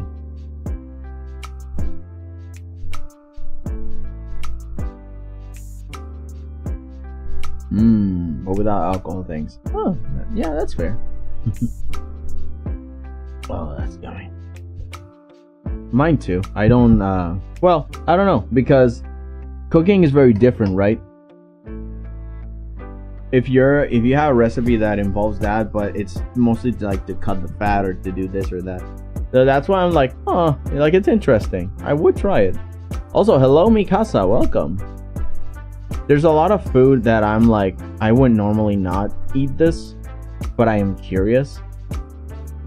Especially because I'm not a cook and I don't like the kitchen.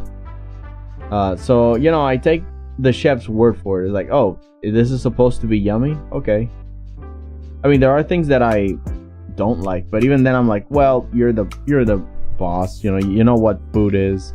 I trust in your judgment. It's kind of like normal people, the layman that they don't know anything about animation or the media industry. So maybe them saying that I like AI art is not a big deal, you know. So that's why I kind of forgive them. It's like, yeah, sure, they have no idea what's happening. I did tell mom a while ago. I showed her like this thing where they were selling the banana with duct tape for millions of dollars, and she just got so mad. And I'm like, welcome to my world, buddy. That's basically what us in college always talked about. The fact that these pieces of art, quote unquote, made billions, and it was just like a banana taped to a wall and people paid for it. Come on, are they just money laundering? Like, what is happening? They lost their common sense. Oh man. That's fair. I do have an alcohol problem though, so I need a bit of stay healthy. Yeah, actually wine and stuff is really good with a bunch of health benefits. Although people will do well to heed the advice whenever someone tells you like, oh yeah, just drink a bunch of wine. Not a bunch, you know, moderate. That's the other side of that coin.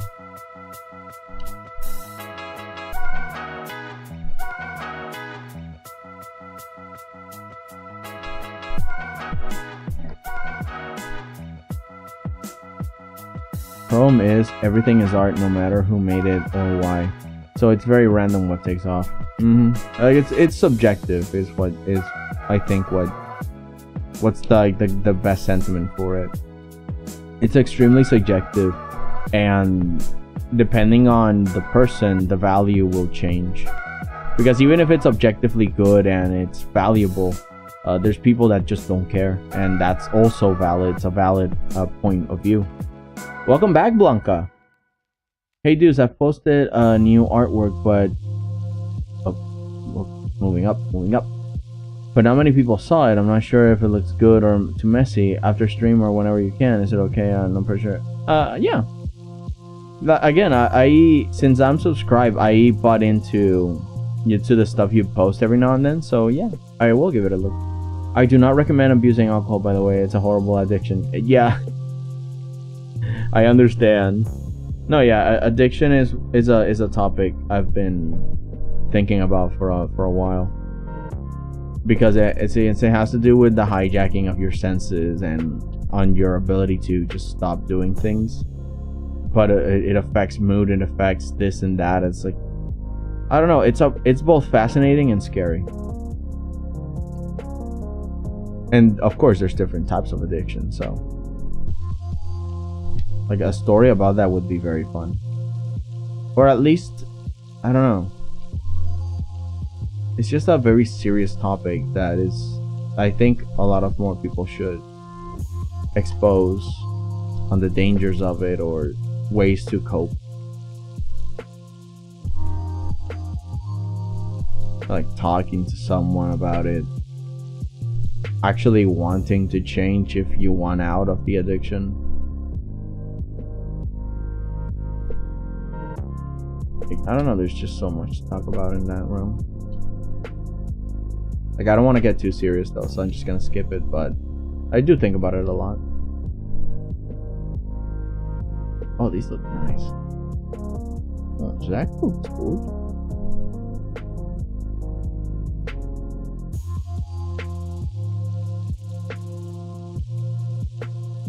Whoops. My eyes became heavy for 1 second.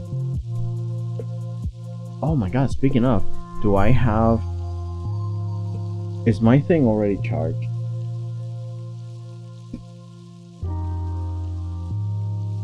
Not yet, I think.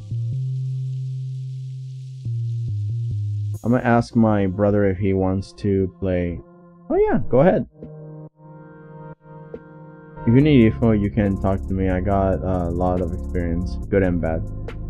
Yeah, I have interviewed, or at least I have talked to people about it. I don't have a project yet that needs me to interview a lot more people. But yeah, I've meditated on it. Because I have been addicted to a few things in the past, good and bad. So, you know, from the good to the very bad, and I've balanced it out, and I've you know, it's part of my meditations. Although I've never drank any alcohol beverage, any of it, because I knew people that were addicted to it, and it scared me as a kid, so I swore this stuff off. And I mean, sure, I'm a frigging 30-year-old man. It's like, come on, like, you know, I'm not affected by that anymore. But it's still within me. I have that that thing that I've been getting rid of slowly. That is like this fear. But yeah, I'm willing to drink stuff. It's just that I don't want to do it alone. But the last thing I want is to not have any control over myself. But I would definitely try stuff. You know, maybe a little bit of wine here and there. Maybe, you know, very classy, very normal, very chill. It's a glass of wine and good food. Maybe a little bit of cheese with that. Or beef jerky, I don't know.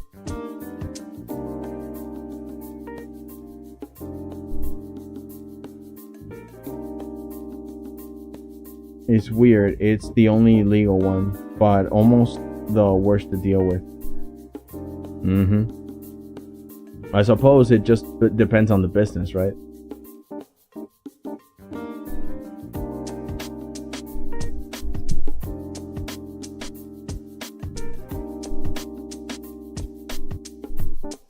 Because then I think about it, right? The industry of alcohol is so old that I don't know, like, I bet at some point they kept it around because, you know, it's just something they like. Is high class stuff.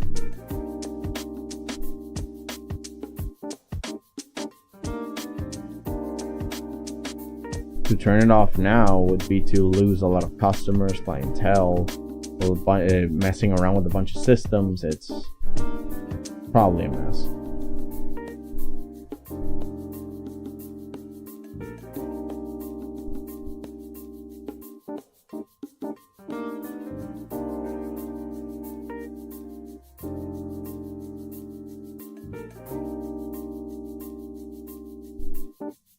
Alright, I was gonna check if the headphones had full charge, because that way I can probably stay awake for a little bit longer and not you know. Oh, Keegan is on. Nice.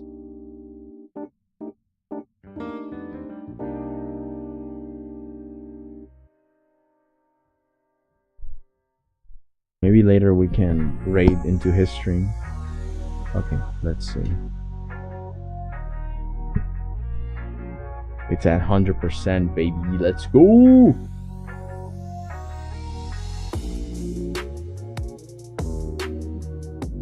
Oh god, is your Xbox... How old is it? Because if it's whirling around like that, ugh, you know? Like, ouch. I don't want to get too personal about anything, but I have and has some pretty mild at getting worse addictions, or at least things I don't have control over, not something illegal, but I don't want to say what. No, it's fine. You don't have to go too deep into the details. Again, it's just stuff that I'm interested in on the side, not necessarily something big. I know what I can do. But you know, the stories about recuperating after the after the fact, or the mentality behind a person that is under an influence, like how much of it is chemical, up to how is it something that a person is hiding and stuff. Like, I don't know, it's a big world.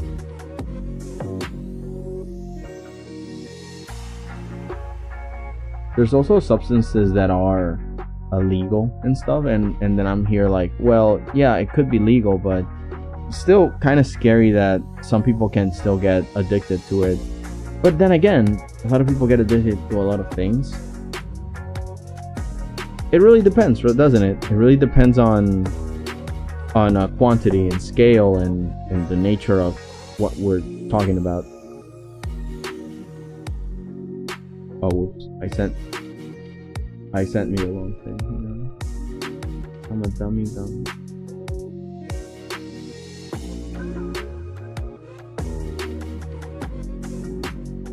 Oh, the other question would be like, are all the same, or do they have different intensities?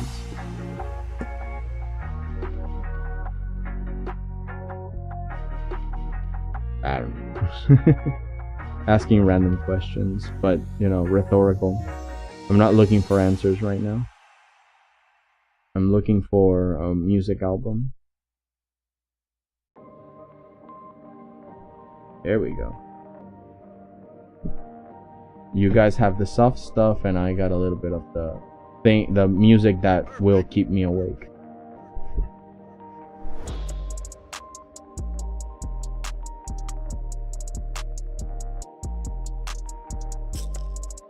My advice is to tell someone who cares about you. It's very hard, but it's better than what may come if you let it take control. Yeah, exactly. You know, part of the things of getting the advice that I've heard has been that talk to someone that you trust, besides therapy, of course. But then there's also that, just talk to someone about it. And in a way, kind of admit that you need help, and eventually take the steps to get the help you need. It's like hunger is the strongest instinct in humans, right? Then when it gets bad, you start acting like you're starving, not just for food. It's interesting and scary. Yeah, when it comes to withdrawal symptoms and the like. And I have likened it to that too. Like when you're so hungry, but you're not supposed to eat anything. You know, when you're recuperating, you shouldn't go back to your vices. But within, your body's having this war because it used to have a chemical dependency, and it doesn't have it anymore, so of course it's just gonna go crazy.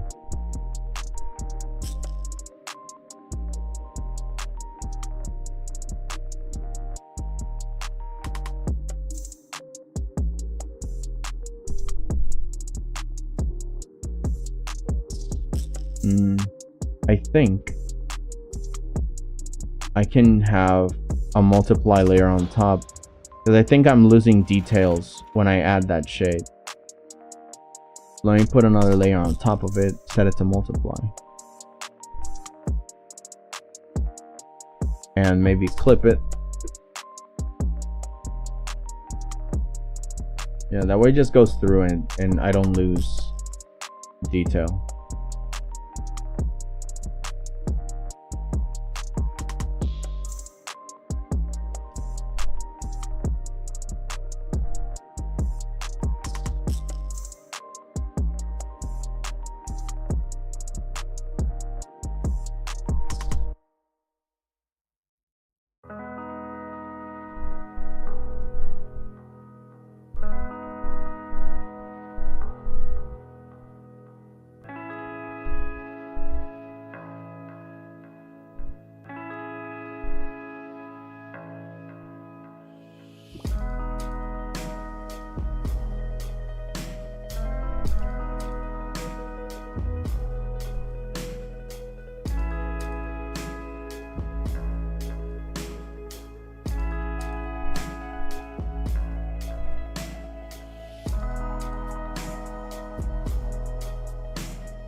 Let's see.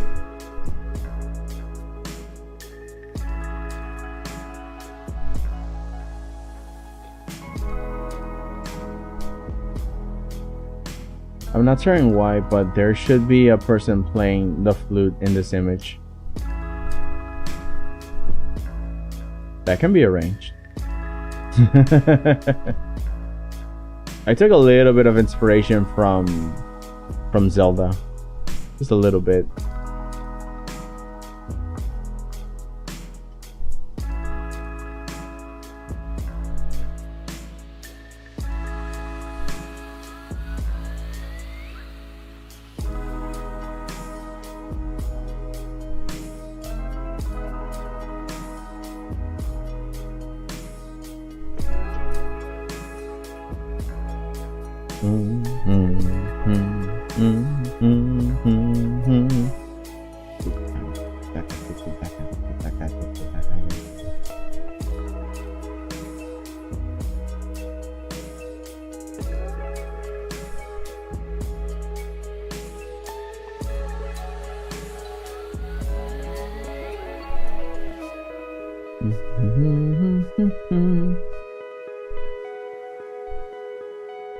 I think I will continue animating. I'm almost done with a 4-second clip, but you get it.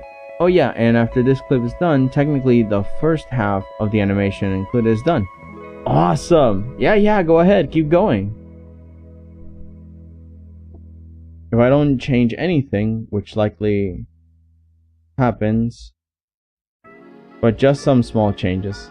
Yeah, sometimes that's all you need. Like, definitely make progress, but also, yeah, just take it easy.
And the bottom will cut it eventually.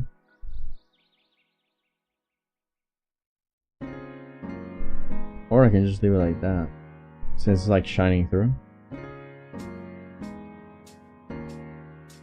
Oh yeah, and make sure to see the post if you want to.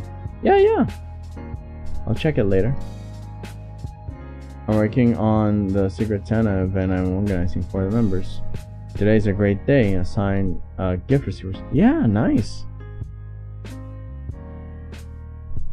Everyone's doing a fun project today. Love it.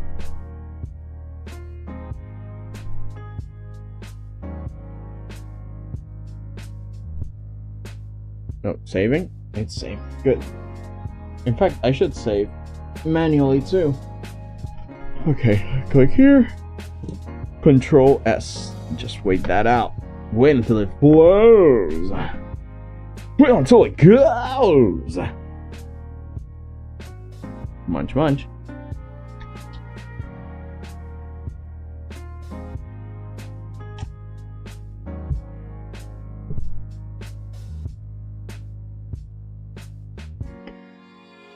Oh, that's good.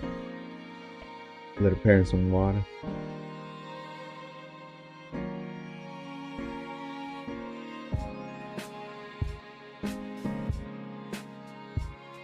Oh man, I gotta get more.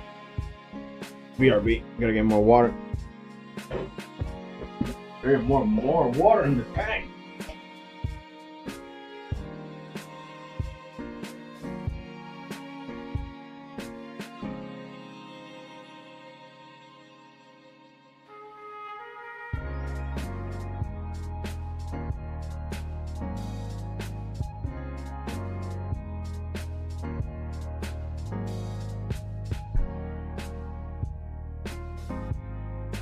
There we are. More water. Oh, hold on. Oh, hang on. I'll be right back. I need to do something else. Whoopsies! I should really make a BRB screen besides, but this is all I got. Okay, BRB. Hang on.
Okay, we're back. I think we are, right? Must be. We must be back. La la la. La la la la. Pa pa pa pa pa pa. Param pam. I got everything I need. I think I don't need to get up again. Okay. Let's keep going. Huh? Heyo. Sorry. Just bring back. Let me put the audio levels properly again. Why does it sound double? Hang on. Oh wait, I have my mic. Yeah. Monitor off. Now I cannot hear myself. Okay, no, so the music is just like that. Okay, I got it. Just making sure that everything is hunky-dory. Just making sure that it's all good.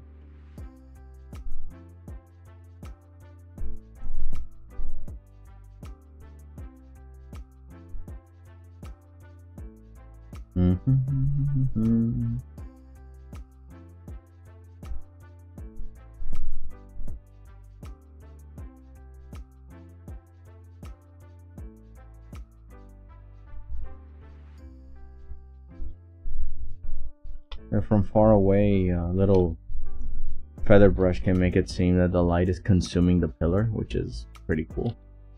There's like a difference of here versus here, where there's no light just shining through, and the light is behind the temple robot thing. So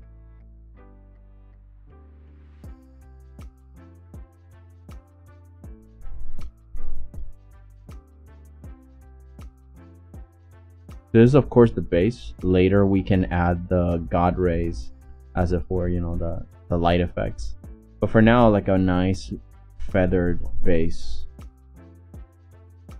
works really nicely. So yeah, sorry about that. It's just that suddenly I felt my stomach go, and I knew that sitting down was just going to be like, you know, I have some trapped evils within me. I might as well just, you know, sorry. Anyways, I'm back now. Everything's fine.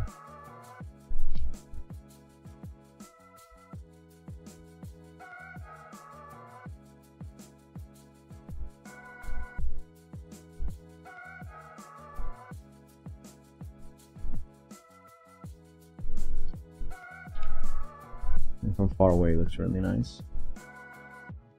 Oh, hang on. There we go. You know, we gotta visualize it that this is like really bright sun going through this.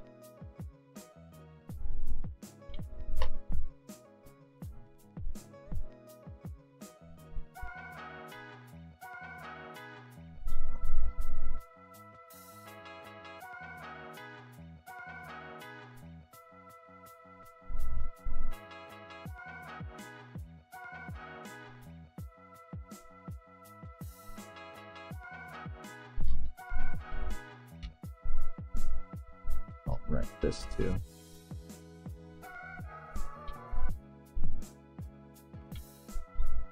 In this case, it would be more shiny, but you can still see some of it because there's no way to hide and obscure it.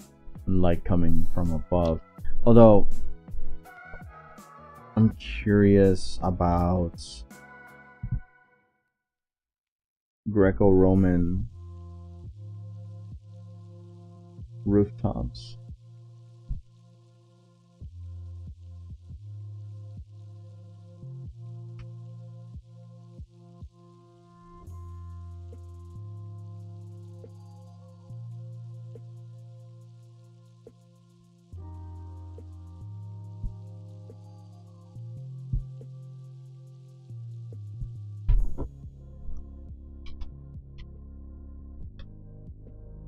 Okay, let's see. Greco-Roman roofs.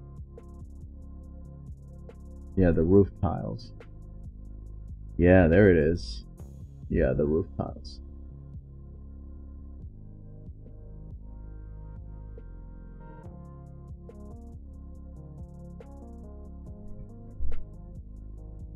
Okay, so this one's gonna be interesting, because how am I going to make so many? Well, it's mostly copy and paste in this case, but they do have an orientation, so I will need to copy and paste them and then skew them a little bit to the side. So I will have to make maybe a straight version and then slowly turn them into side views. We'll see. Hang on.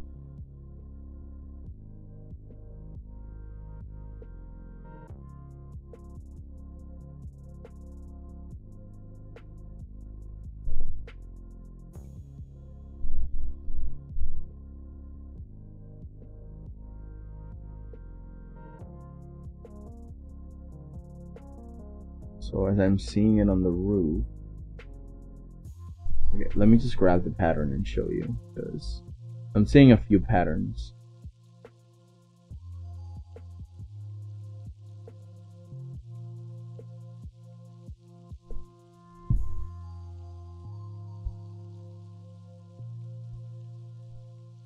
I have that, and I also have this, which I have done before. I have done patterns like these before, so I could reuse some of the old techniques that I did. What's this? Oh, cool. Yuri's on, so we can raid to her at the end of it, or to Keegan or Crispy. In any case, I'll make you guys vote for it.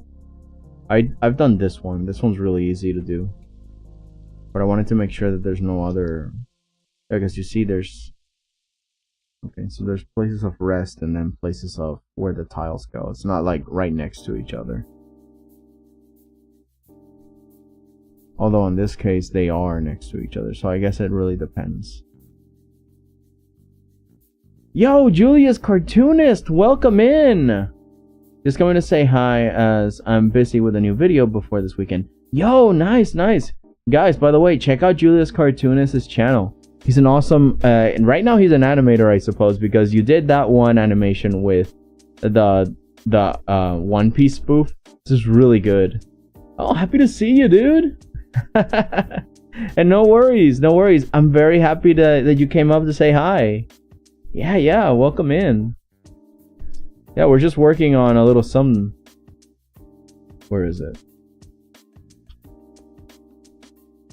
All right, because all of this is pale. But yeah, I'm just working on a commission. You know, little commish, little simple stuff. There it is. A little bit of a valley. I'm still working on it, but we're making progress. But yeah, happy to hear from you, man. Take care. Hope you can finish soon. God, there's so many projects to do. So much fun.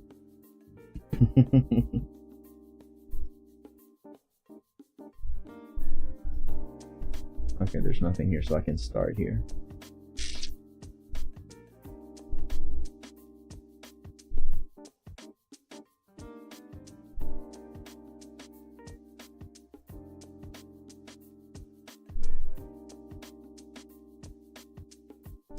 Yeah, there we are.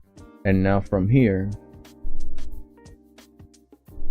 control click on the image, and then it will make a selection, turn that into a mask, and then inside of that,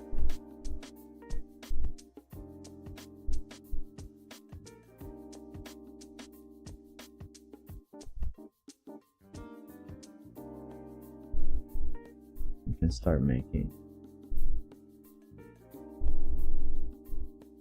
a simple gradient. There we are.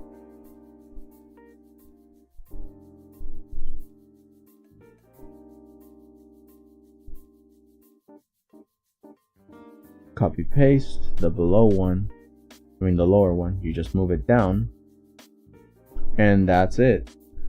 Go to the top one, hit Control E, and it will apply everything, and there you go. It will rasterize the image, sadly, but yeah, we roll.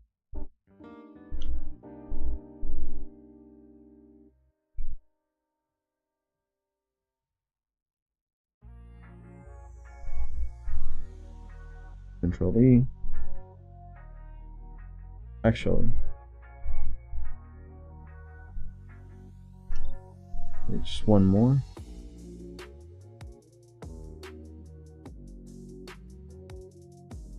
Maybe we might need to go for away and then squeeze it.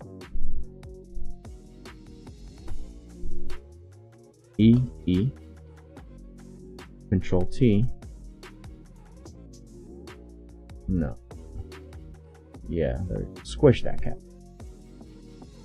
Squish it into position.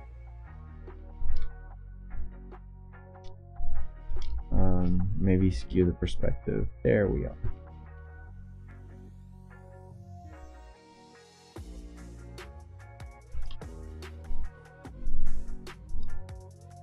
And now we have one row out of a billion. So more or less we can have this be the center.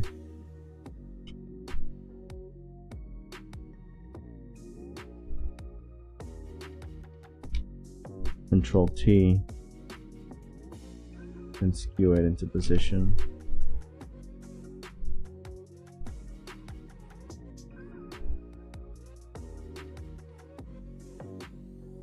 Okay, let's see. I think E, Control E.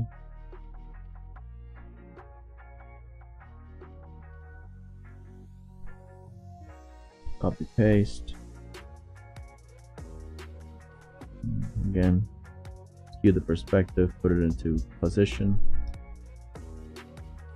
Okay. Control E. Copy paste.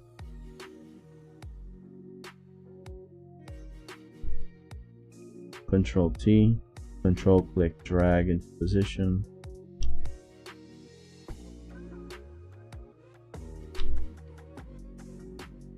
Okay. And then Control E to blend with the below one, and there you go. And then we just keep going with that pattern. Back again to say I think I finished the clip. Nice. Yeah, welcome back.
paste, and then let's go to edit, transform horizontal, and we should get a nice copy for the other side that we still have to skew a little bit to the side.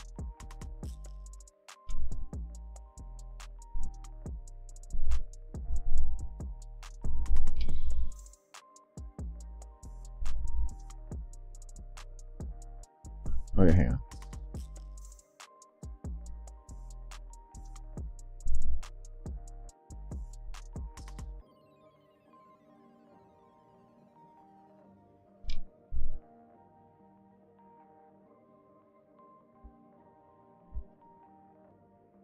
Okay, let me just put it back here and skew it into position.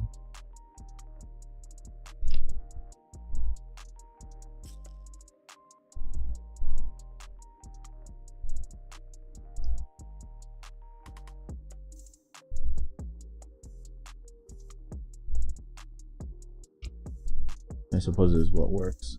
In that case,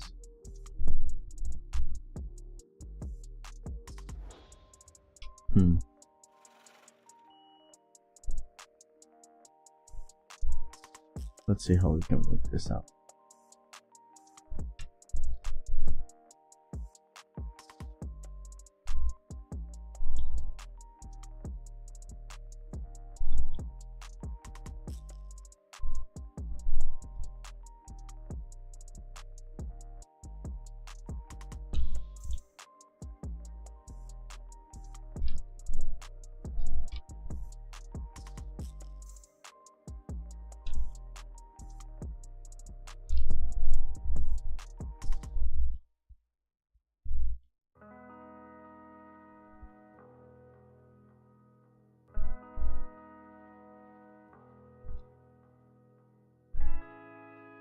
Yeah, more or less aligned with the structure that I had in mind. I still need to do some retouches because the borders of it are way too stretched in a way that is not convincing. Like, look at this stretch image. So we still need to give it a bit of fixie fix.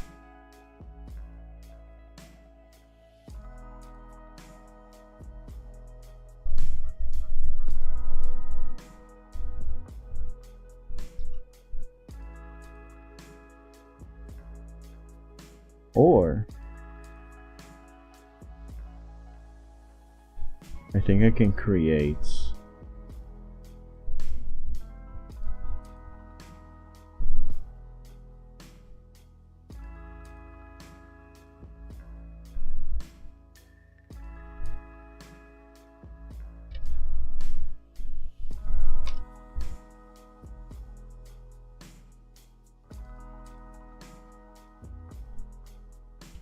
yeah, there we go. Let's just cover all that up.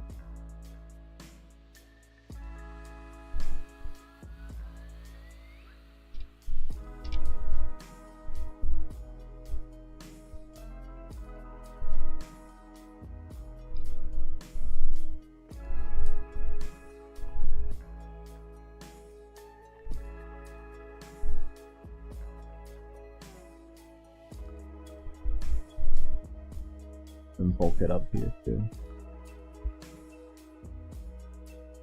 Oh, auto saving. Good. Very good, very good. Munch, munch.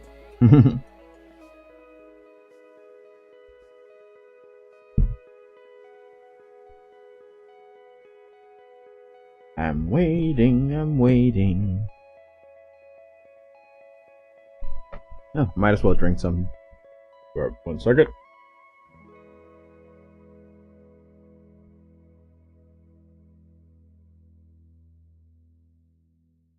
Yep, that's really good. Hits the spot.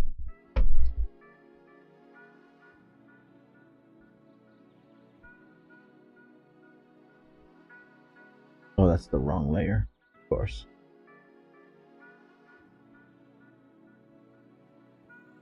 There we go.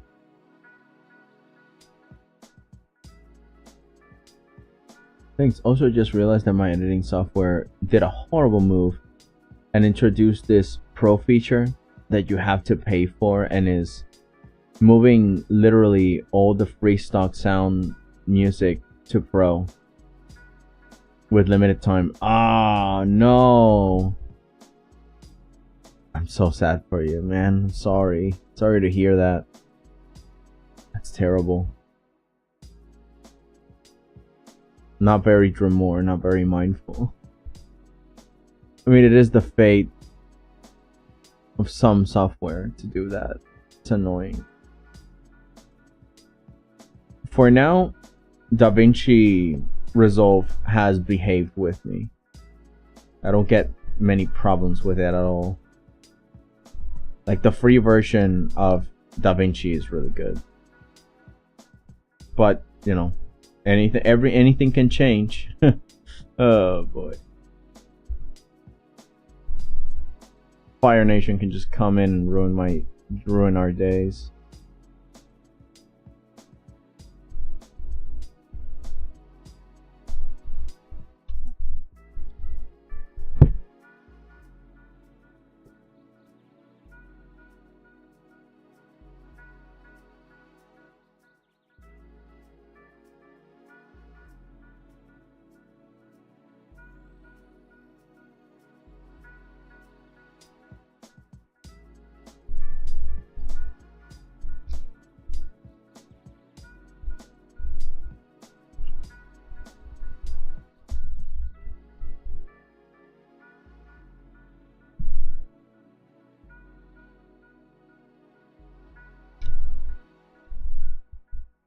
You see, sometimes I rather have an outdated version or something. 'Cause my god.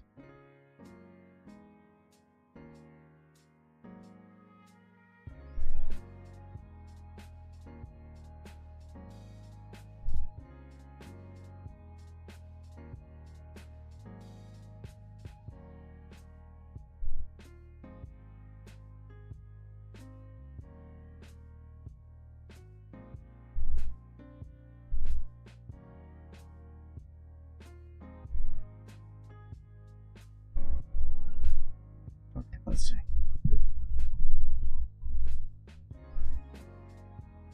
Also, filters, text, fonts. What's next? Recording sound, adding a clip to program itself, cutting, copying, and pasting overlays.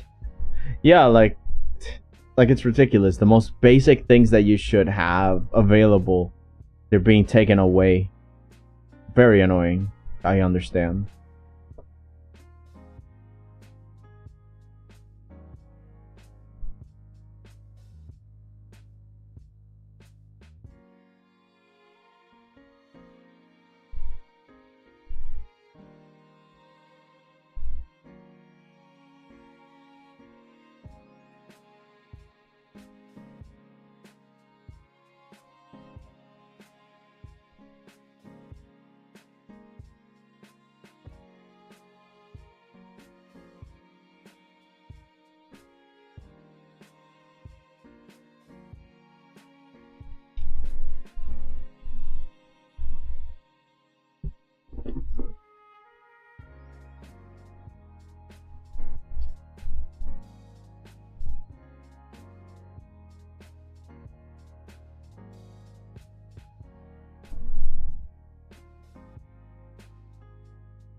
Probably not, but it's annoying. Yeah.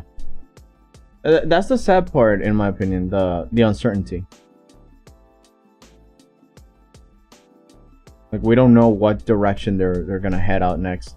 You know, Clip Studio had a similar problem last year, I think it was, where they decided to put up subscriptions for the program, and people rioted because no, don't do what Adobe's doing, don't put subscriptions. But they're like, okay, here's what we're gonna do: the early access will be subscription, but everything else, once there is a version released, you can buy it full price, you know, a single license. You don't need to subscribe to it to use the feature. And we were like, okay, that works out. That works out nicely, because subscription models are good for the company because it gives you a lot of consistent income for your work, and that's great. It's just that people abuse it, right? Because if you have a monopoly, then of course there's no one to compete with you, and you will abuse your power, which is what Adobe's doing.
Okay, this is fine, but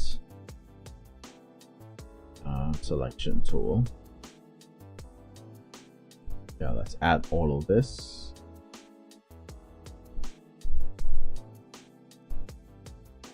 Oh, I'm done. This is something that I keep forgetting. So all I have to probably do is this. I still need to put an effort on this side, but I don't have to go back on the way down, because I just let go and it makes a straight line to connect to the other side. See? So yeah, I still need to do this upper. Oops. I still need to make the one of the sides, but once I get to the other one, so long as I make sure that I get there, it should be a piece of cake. There we are. Yo, JMC Thorn, welcome. Good afternoon. Sup, Dizzy? Sup, man? What up? Just working as usual. I'm going to be out for this week. Like Thursday, Wednesday, I might leave. So I'm just trying to do some progress before I go for the week. And then next week, I'm not sure what we will do. Still figuring that out.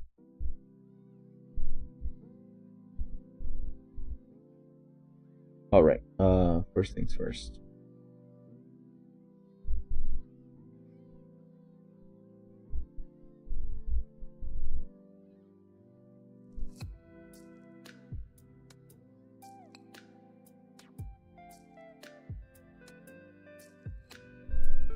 There we are. And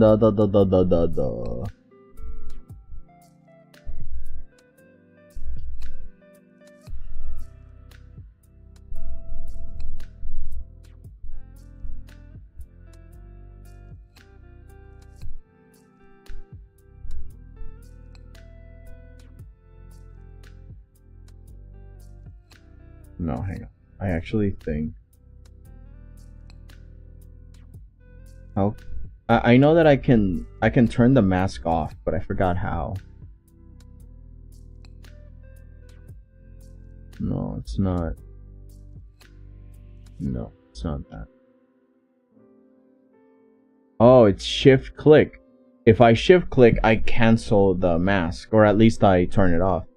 So yeah, now I can just do that and break a little bit of the border, the tiles, so it feels like the light is eating it up, overwhelming it on the sides, reflecting up.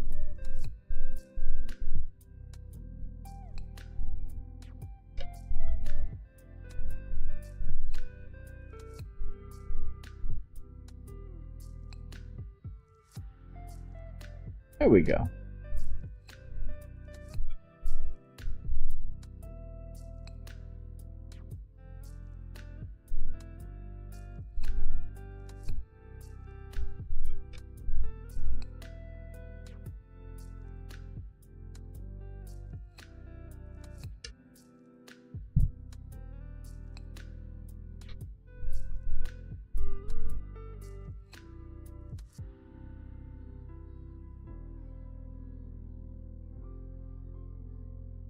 So I got that ready.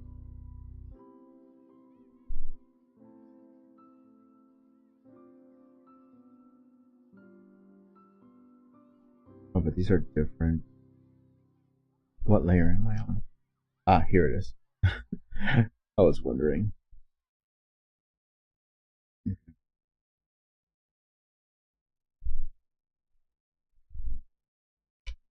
What's behind that? Oh, this thing. Got it, got it. So this is a commission? Yeah. Yeah, this is for a playmat. And they asked me to make like giants, vast valleys, fantasy kind type-esque stuff in my own little style. And yeah, been working on it ever since. This is part 3 of it. So I'm gonna start putting some plants up here. I'm gonna turn this off for now.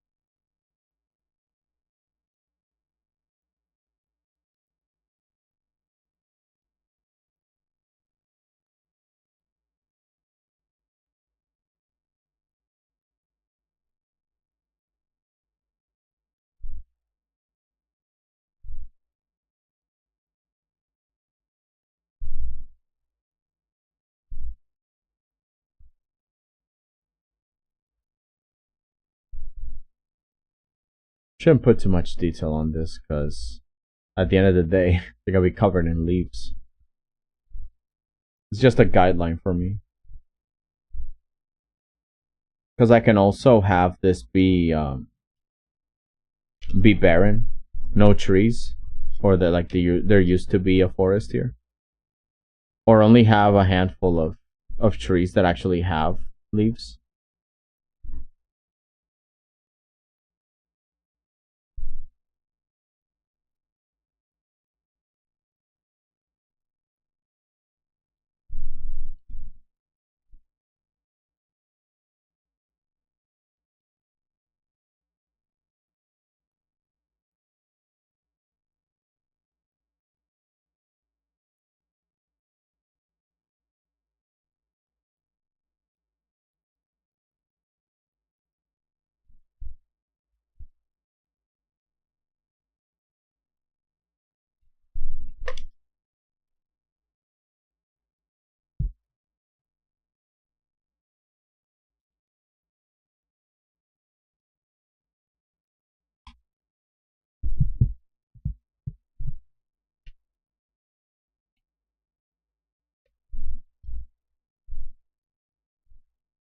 There we go.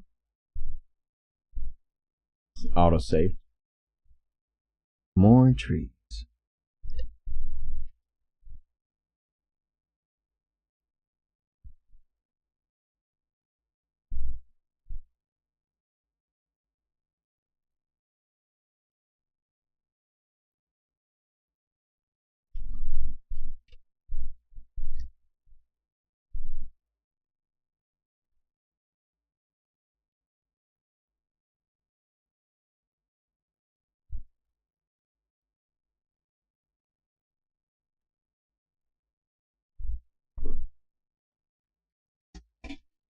Oops. My bad. You guys asking what I'm doing? Normally plants have a very simple pattern. From the start, they have one branching path, and then from that branching path, there's a branching path. And from that branching path, there's a smaller new branching path. And from that branching path, there's another branching path that branches out of that branching path, which has a different branching path that grows from that branching path, that grows from that branching path, and so on. And that's pretty much the same philosophy for drawing anything that has to do like a tree or vegetable of any kind, at least when it comes to, you know. So you can have like a generic squiggle like that as a main stick, and then make like the branch, and then have a multiple branches come out of that, and there you go, you have a stick. And the same thing goes here. You see, the taller it goes, the thinner it is, so the thinner the branches will be.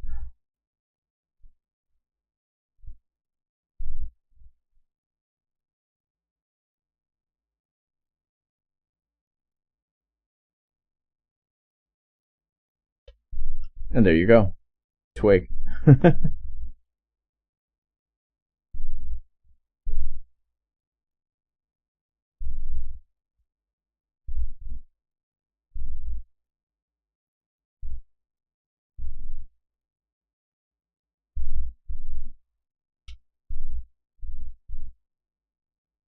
And of course, there's this varying sizes, so you can play with that too, like thick trunks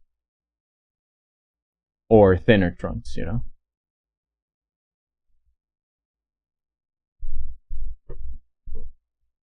For the branching path of the branching path of the branching path of the branching path of the branching path of the branching path of the branching path of the branching path, branching path of the leaf. Yep, exactly like that.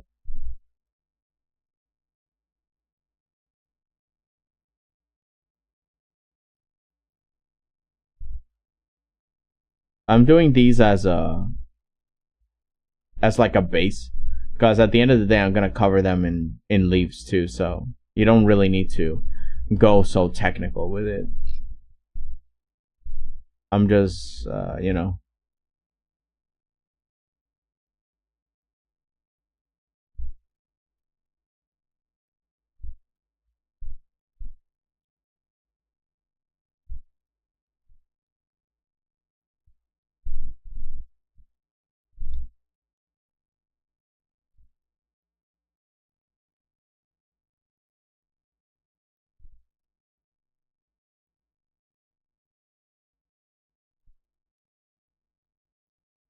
Someone ought to remix you.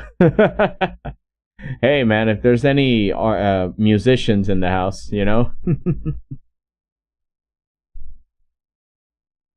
If only. If only, sir.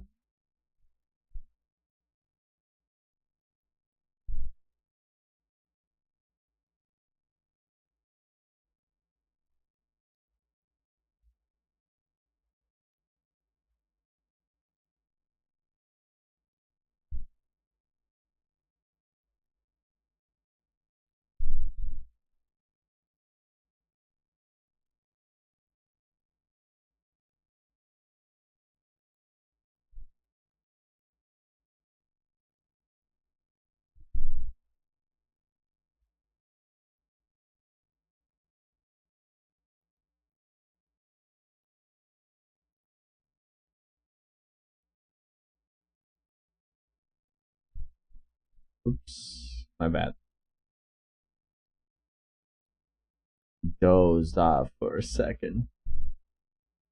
Now you see, now that one looked like coral a little bit, because coral tends to fan out, and they do still have similar branch types, but they're like within this enclosed structure like that, kind of like a leaf made out of, I want to say bone, but let's just say, you know, shell.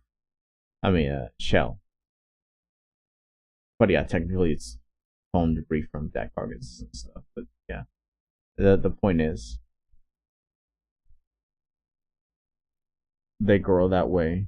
No, wait, I'm thinking about sea anemones, that they eat whatever particles are in the water. I don't think coral does that, right? How does coral eat? I completely forgot, because coral also tends to grow in like sponges. This can be a coral. There's like the circular one that's like a brain like that. Is it not from like the particulates in the water? I forgot.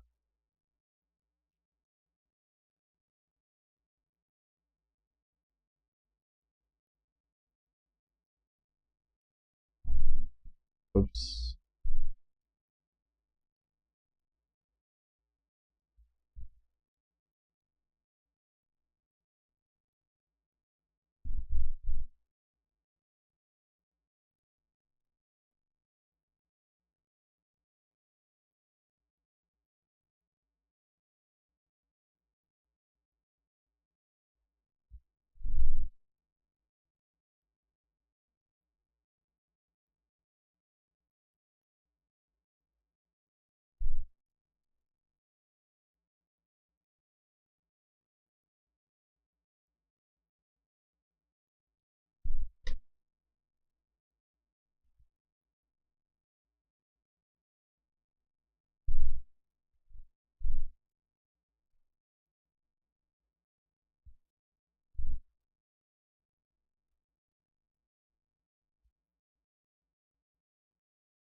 How to add the leaves. Oh, no background music? Oh, I'm sorry. Hang on. Oh, man, what happened?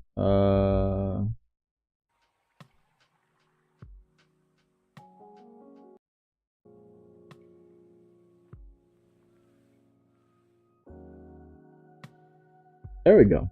It was playing. I don't know why. It just didn't work. But thank you, Lum. Thank you so much. Okay, give me a second. I gotta do something. Put it back. There you go. Getting something.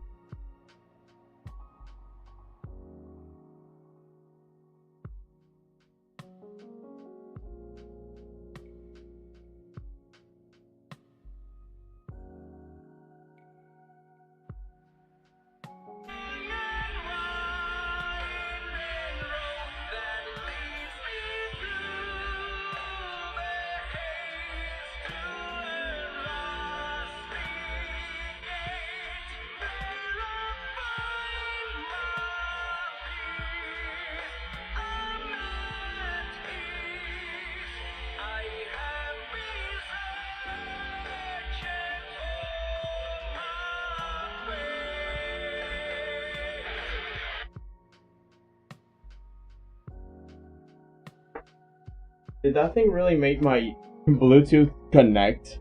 I mean, disconnect? I went far enough that I was doing something and I heard, like, the thing here. Because I'm hearing something different in my phone through my headphones.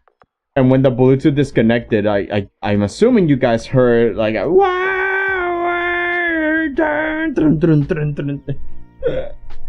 oh, man.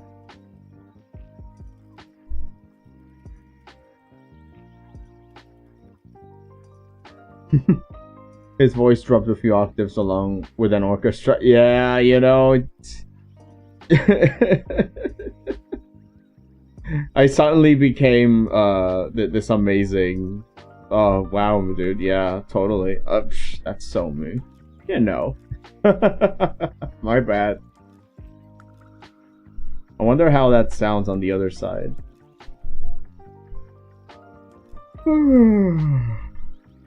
Oh my goodness. Okay.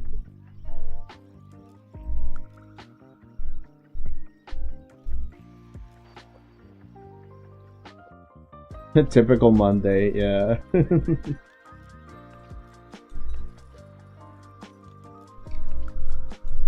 I wonder if it's raining. Because this morning it was raining and I was even debating, should I even go to my morning walk? It's raining, and then it didn't, and I'm like, I guess I'll go anyway. But it's still like with that moisture, that humidity, like it still seems to want to rain heavily, but it hasn't. So I'm expecting it, but also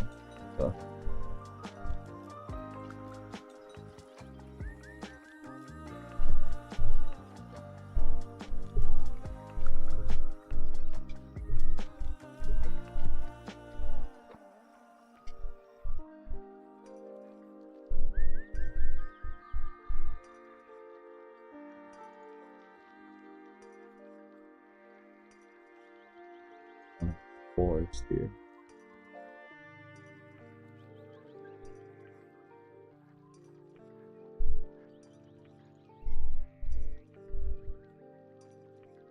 And at the bottom,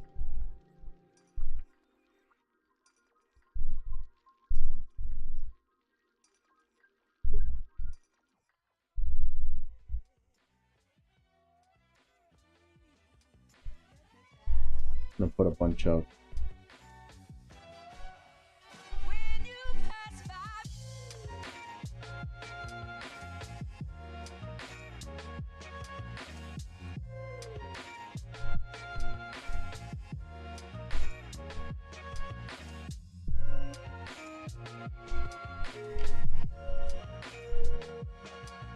a very thick line of trees in the back.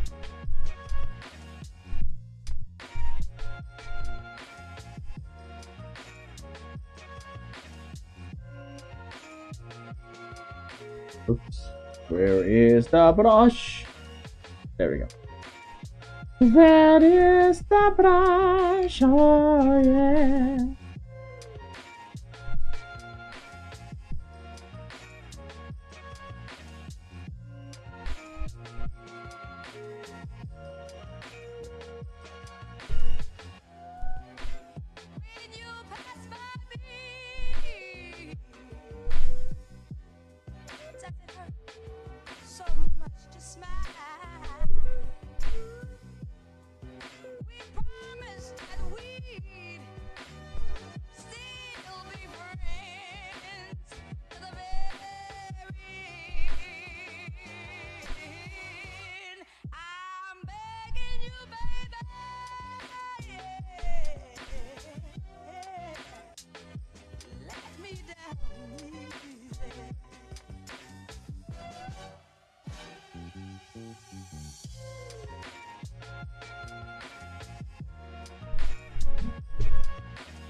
Then behind that,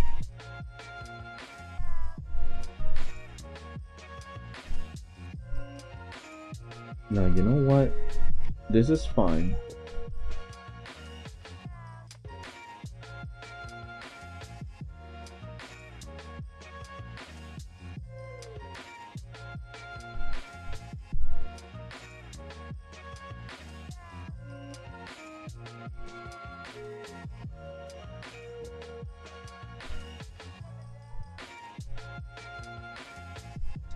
Yeah, from there, this layer on top, I'm gonna take the brush, feather brush. Hell, it should even be on top of this one.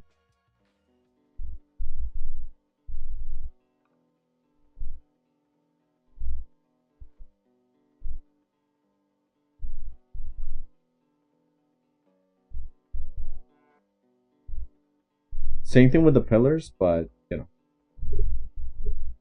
like there is vegetation, but there is like a bright light behind all of it. That way I don't have to draw that many trees and details on the trees.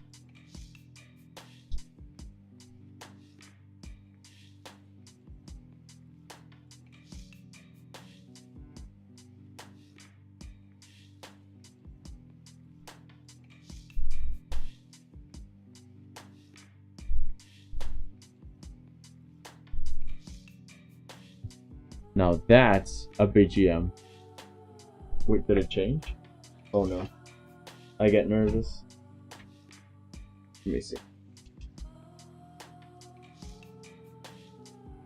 Oh, okay, we're still on chill. Yeah, good. We're still on chill music.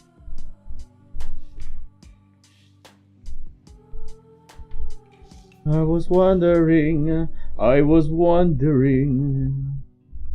whether or not we will chill.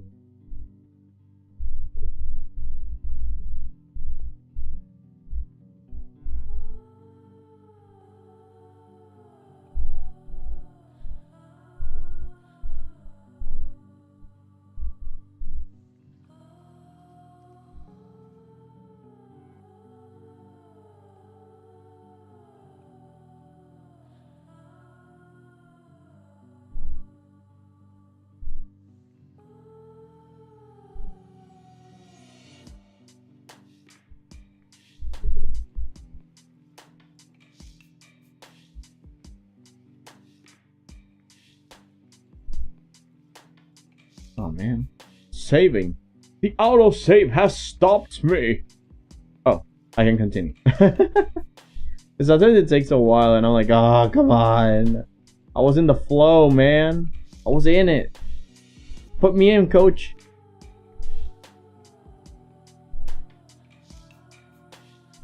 Wait, hang on.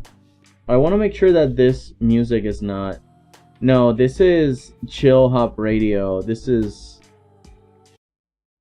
Yeah, no. It doesn't say like, oh, for gaming, Twitch safe or anything.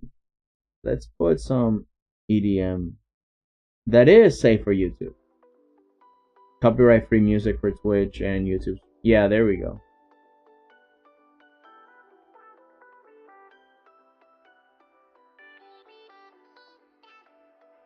Yeah.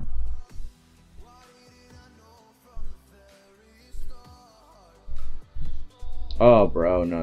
It's got vocals. Hush.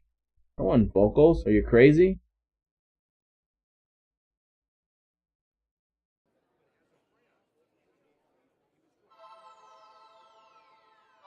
Yeah, it's a little better.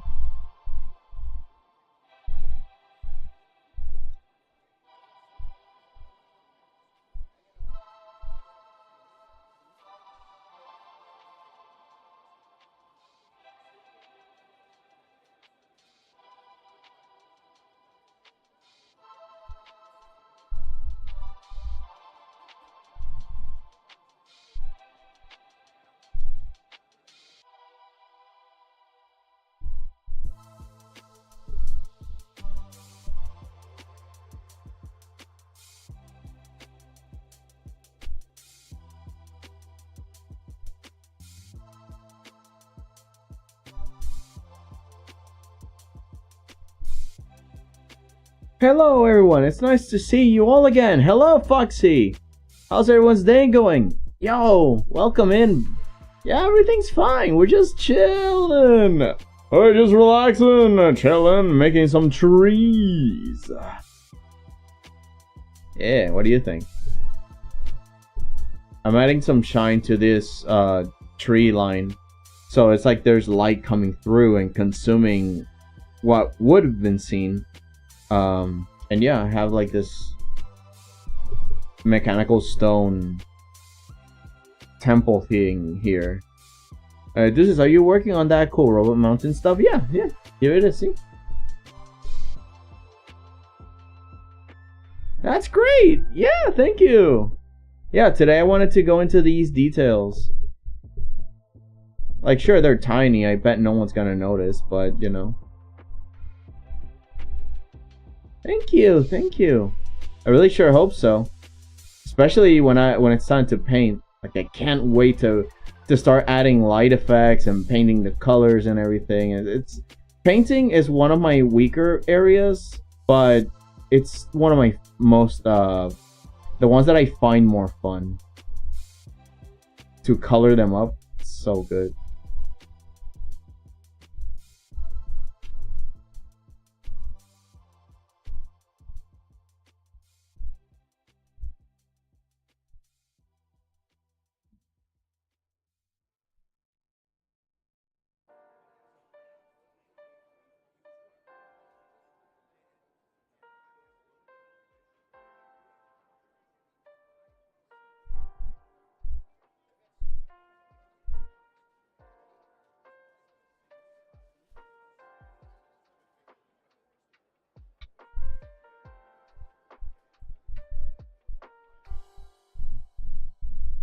And now we're just making nice lights come from the trees. The shininess of it all. We're also fighting with the music because, oh god, oh jeez. Also, this is, you sound like you just took melatonin and drunk coffee. Oh. Wait, so am I hyper or am I chill? Going with the flow? Which one? Because coffee makes you very crazy. But if, you know, the melatonin thing mellows you out, it's like, oh my god. So is it both? I mean, I do feel sleepy because, man, today was a very nice day that it started out raining. And then it didn't, so I went out anyways, and it tired me out. So yeah, when I'm back, and I'm at this stage, we are like 3 hours and 24 minutes in. At this time, I get a little eepy, not gonna lie, I get very eepy. It's one of the reasons why I take a nap before streaming. But I couldn't take one this time, I was a bit of a rush. I was going to make the thumbnail yesterday, but then something else came up, and it's like, I was a bit in a rush today to get here and do a bunch of stuffs. Yeah. So I don't know. Yeah, maybe I do sound eepy. But I do, you know, if anybody talks and says a thing, that I'll try to get the energies back up. Cause there's engagement. But in other cases, I think Waffles is still animating. Learns is also doing their thing. You know, like everybody's doing something. So there's not much to talk about, so I'm just here, just making the tree line. Working around at the speed of sound. Honestly, you do sound very, how do I put this, light, and you sound drunk with coffee in your blood that took melatonin. Yeah, it makes sense. It makes sense. Again, I'm just here fighting as I go, oh boy. Ooh. Oh, hello, how are you? Yeah. Like at some point my hand is moving and my eyes aren't looking. You know what I mean? And then you see me hit control undo. It's like undo. I'm awake now because you're here. You're talking to me.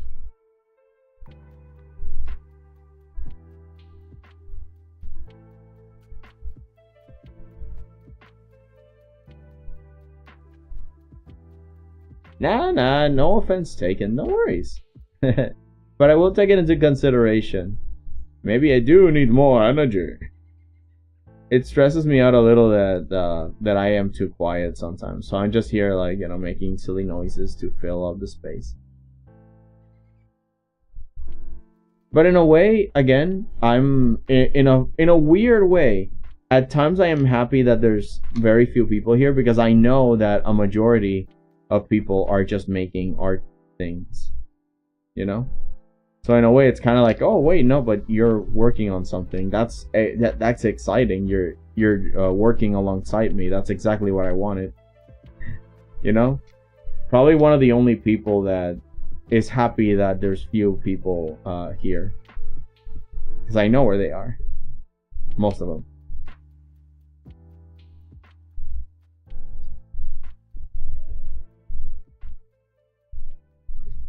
Control S. Let it save.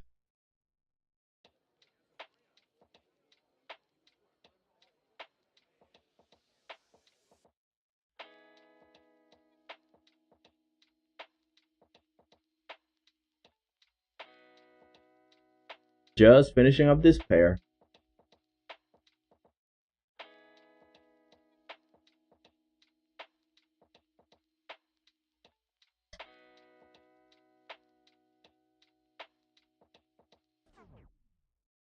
I do?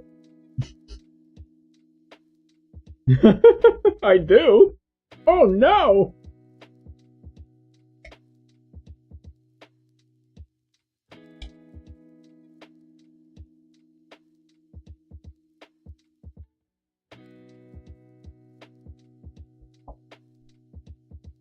Alright, that one's over. A little bit of water.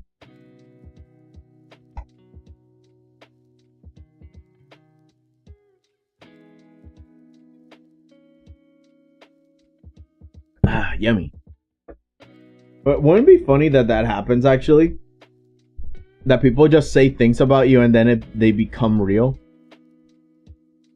Deuce knows where you are and I'm here just drinking water, minding my business, and suddenly I wait, I do? And then I just do. Like, oh no! Help! Ah! Info hazard! Also, I have a question. Is your character design a bat or... Yeah, a Malayan fox bat. Oh, no! Ah! Turn off! Ah! Ah! Oh, it's 4 o'clock. 1 more hour! Oh, I'm at the top of the world, guys. Look at that. But yeah, I am a Malayan fox bat. Yeah, flying fox or fruit bats. They are so cute. I love them so much. Ah!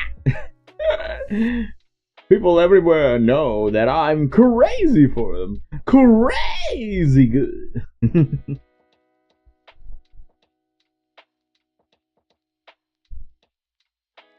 Well, I am also a gremlin. Ah! Look at me.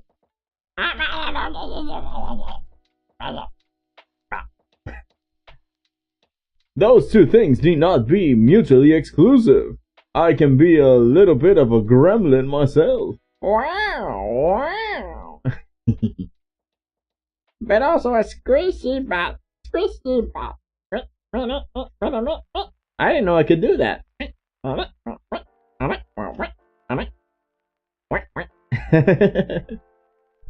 So I can undo the thing. Interesting. Fun! Beep, beep, beep, beep, beep. Oh. But yeah. I can fly sometimes. In my imagination. There we go. That's the one I was looking for. Now we make more the detail of the trees and the bees and the knees of the bees' knees. Cause the bees need knees. Get the bee vibe, baby, bobo. It aribo. Baby, baby, that baby dip, the arabi black dido. Here we go. Wanna be by baby do do. Be by the bow. Diddle diddle diddle diddle diddle bow.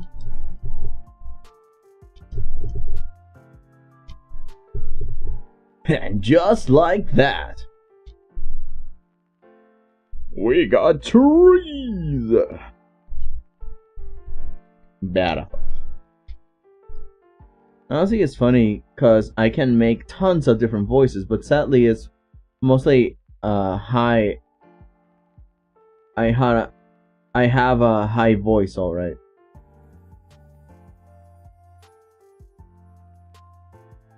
I have a high voice. Yeah. Yeah. I mean that's actually one of the fun parts about most things, right? You have the variety. Now there are voices you can do that I can't, so exploit that.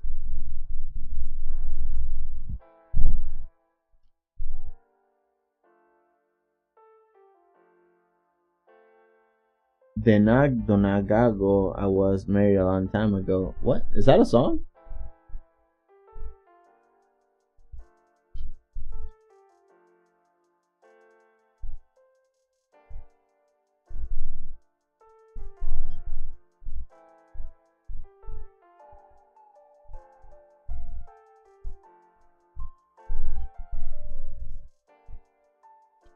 Yeah, very true. Woo! So here I am, doing everything I can, holding on to what I am, pretending I'm a Superman. Oh, I think I need to do something first.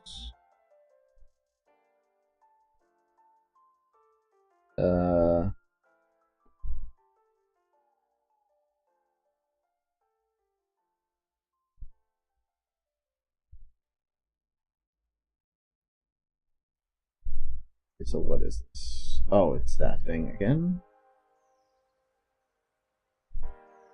Okay, I'm gonna make a black background.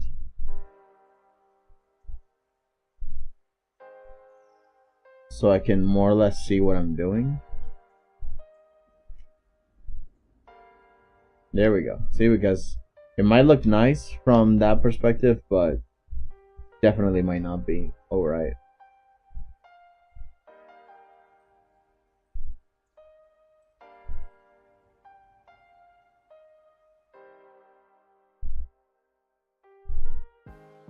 Now I can make the border be a little bit more tree-like.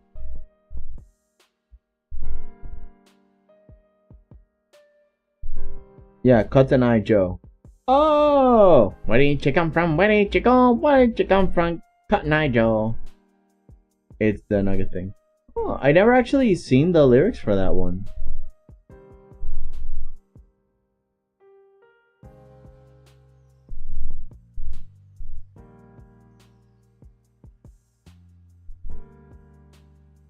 So here I am, doing everything I can, holding on to what I am, pretending I'm a Superman.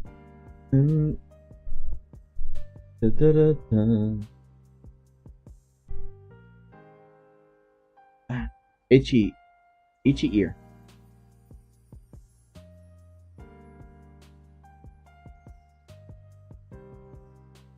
I'm going along, I'm singing the song, trying to make the answers more than maybe, and I'm so confused about what to do. Sometimes I wanna throw it all away.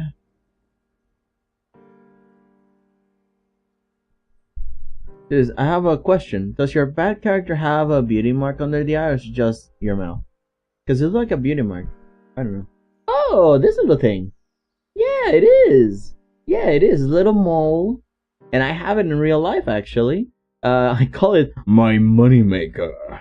It's fairly consistent with my face. So I thought, yeah, I could just put it on the design of my character. Yeah, it's on everything now. You know, one time I was shaving, right? And I accidentally, because it, you know, hair still grows on it and around it, and I'm shaving, and I accidentally cut the whole thing off. Because it's like a little mole, it's lifted off, so it's like a mountain, so I sliced it off on accident. And I got so scared, mainly because, you know, it's one of my favorite features of my face. Yeah, it's one of my favorite features of my face, so to have it cut off fully, I got scared, you know? And but the miraculous thing is that, like, even if it was cut off completely, it grew back. And I'm like, what? The mole grew back? I was so relieved. I was very relieved. I was very happy. Because, look, I might, when I was younger, I might have had a little bit of, you know, insecurities about me not looking as attractive as other guys or whatever. But eventually I started to find value in myself, right? And one of those valuable parts of me was my cute mole. And I'm like, oh man, I love it. That's my moneymaker. And to have it cut off, it's like, ah, no, please. I'm sorry. I made a mistake. Oh my god, you sliced that off. How the view might grow back? I don't know. It's like a starfish. It just came back. And I'm like, yo, that's gotta be some DNA shenanigans, because I don't know how that grew back. Very funny. It was so funny. It was scary, but also, God.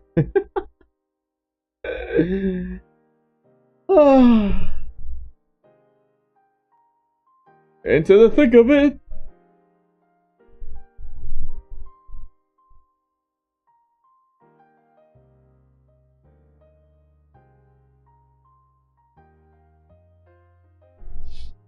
The buzz of electric lamp lights from down on the sidewalk. You struggle, grasp your nightshirt and turn. But the universe doesn't say what you want it to say. The universe says just what it says when it says what it says. But on the planet Earth, spinning around its-axis, revolving around the sun, revolving around the center of the Milky Way galaxy and the supercluster of galaxies, will it ever be you and me, here and now, here and now, here and now, here and now.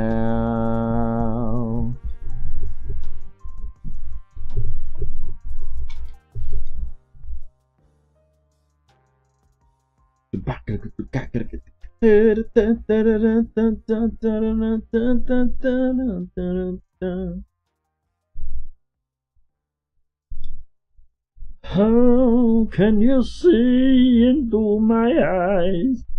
My hope endures.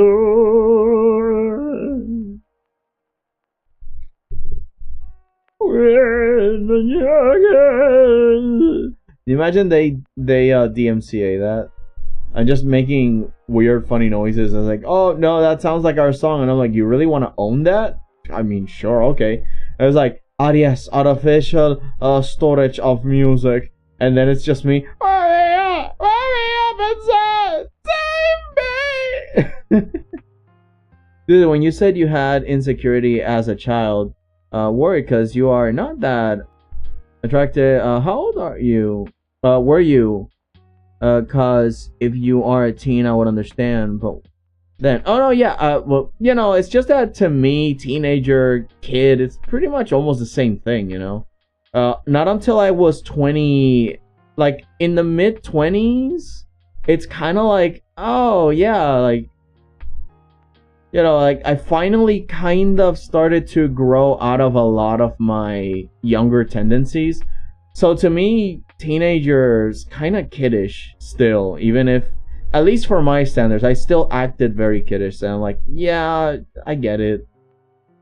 But I was still very, like, I might have thought that I was old and stuff. And yeah, I was. I was growing up and stuff, but still, there were a few things that were still left off from when I was younger. And it's like, yeah, one of them was like, oh, I you know, I don't have confidence in myself. But I started to build up a lot more confidence when I was in my mid-20s and stuff. I started to find aspects of me that I genuinely liked of myself.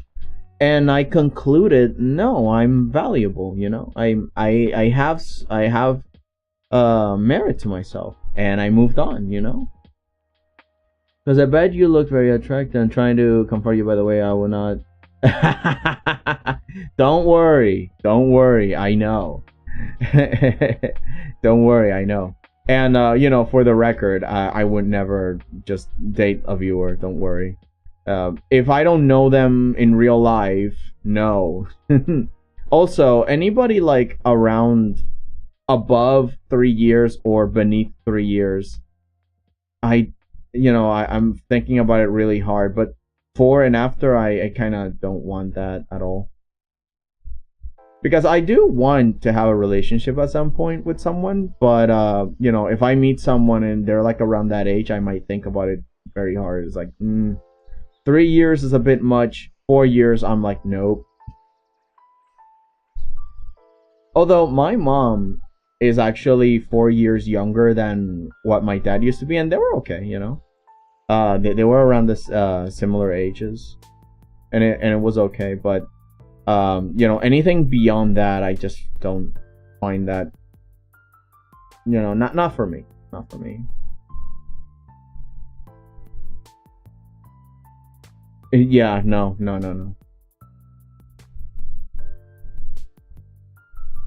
Although, do you imagine that that a streamer has you know, a mate, a couple, and they watch them? That would actually be cute. But you know, like from the thing, it's like no, I'm not doing that. I'm done distributing the names and requests. Yay! Woo! Awesome. Yeah, to each their own. Exactly. For gift exchange thing. Yeah. Oh right. Yeah, and I remember. But yeah, I know what you're saying, Foxy. I know it's like a platonic consoling. But yeah, again, it's a lot of false things that your mind tells you when you're very young that makes you feel inadequate. But yeah, no, you're not. You just need to be patient, and you'll grow out of a lot of things that you don't like about yourself now. You know, just give your body space to grow and stuff. And that's why this is one of the reasons why I called myself a kid, even though I was a teenager mostly when that happened. Because as a kid, you know, you don't really care about any of this stuff. You're just playing around with your imaginary friends, running around, making funny paintings. But yeah.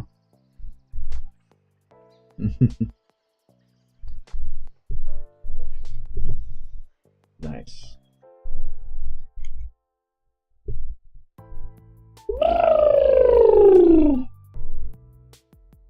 Ah, itchy. Itchy arm. Itchy arm.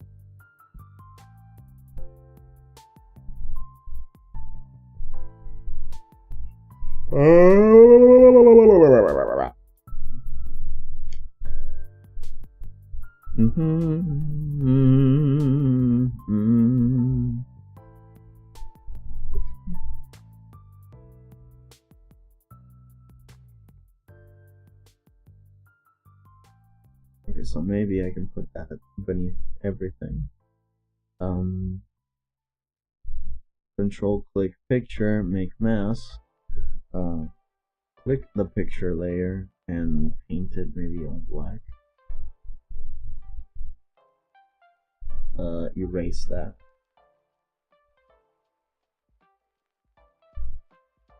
Just maybe more of a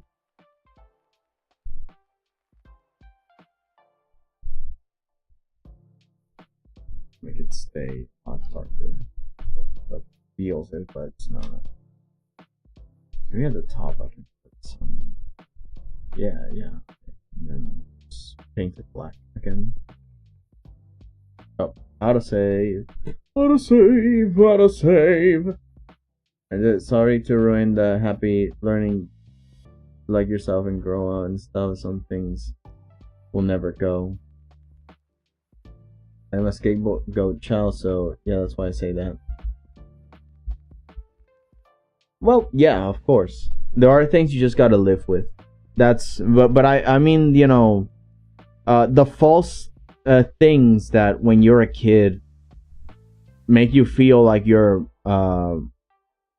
worse than you are, but you're not. Some things are actually like a little bit of like an accident happens and somebody has like their body ruined or hurt. You know, I'm not talking about that specifically. What I'm talking about is like back then I used to believe things that were false about myself. But of course my heart goes out to people that actually have certain conditions and they have to, you know, live with stuff.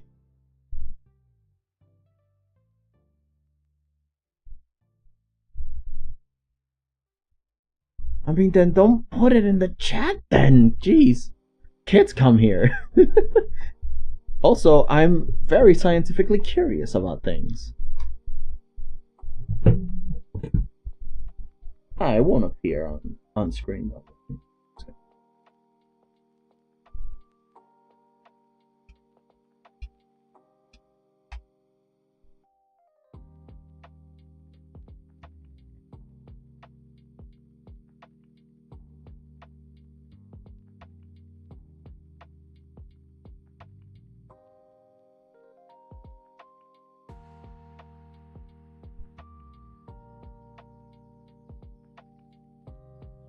I think I understand.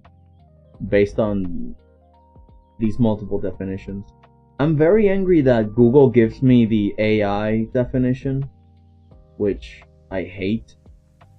Like, take away the AI stuff. I don't want to hear the AI stuff. I want to see like a website with information. How can I turn it off?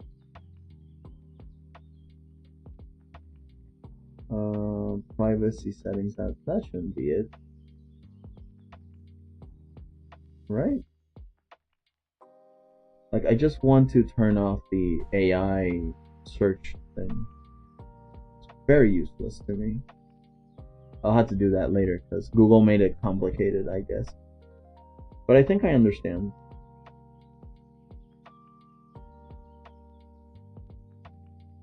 Oh, that's funny.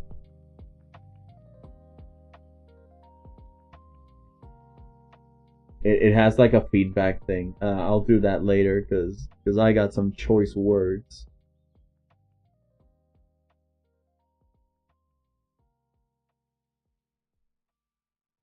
I got some choice words for the AI stuff. Okay.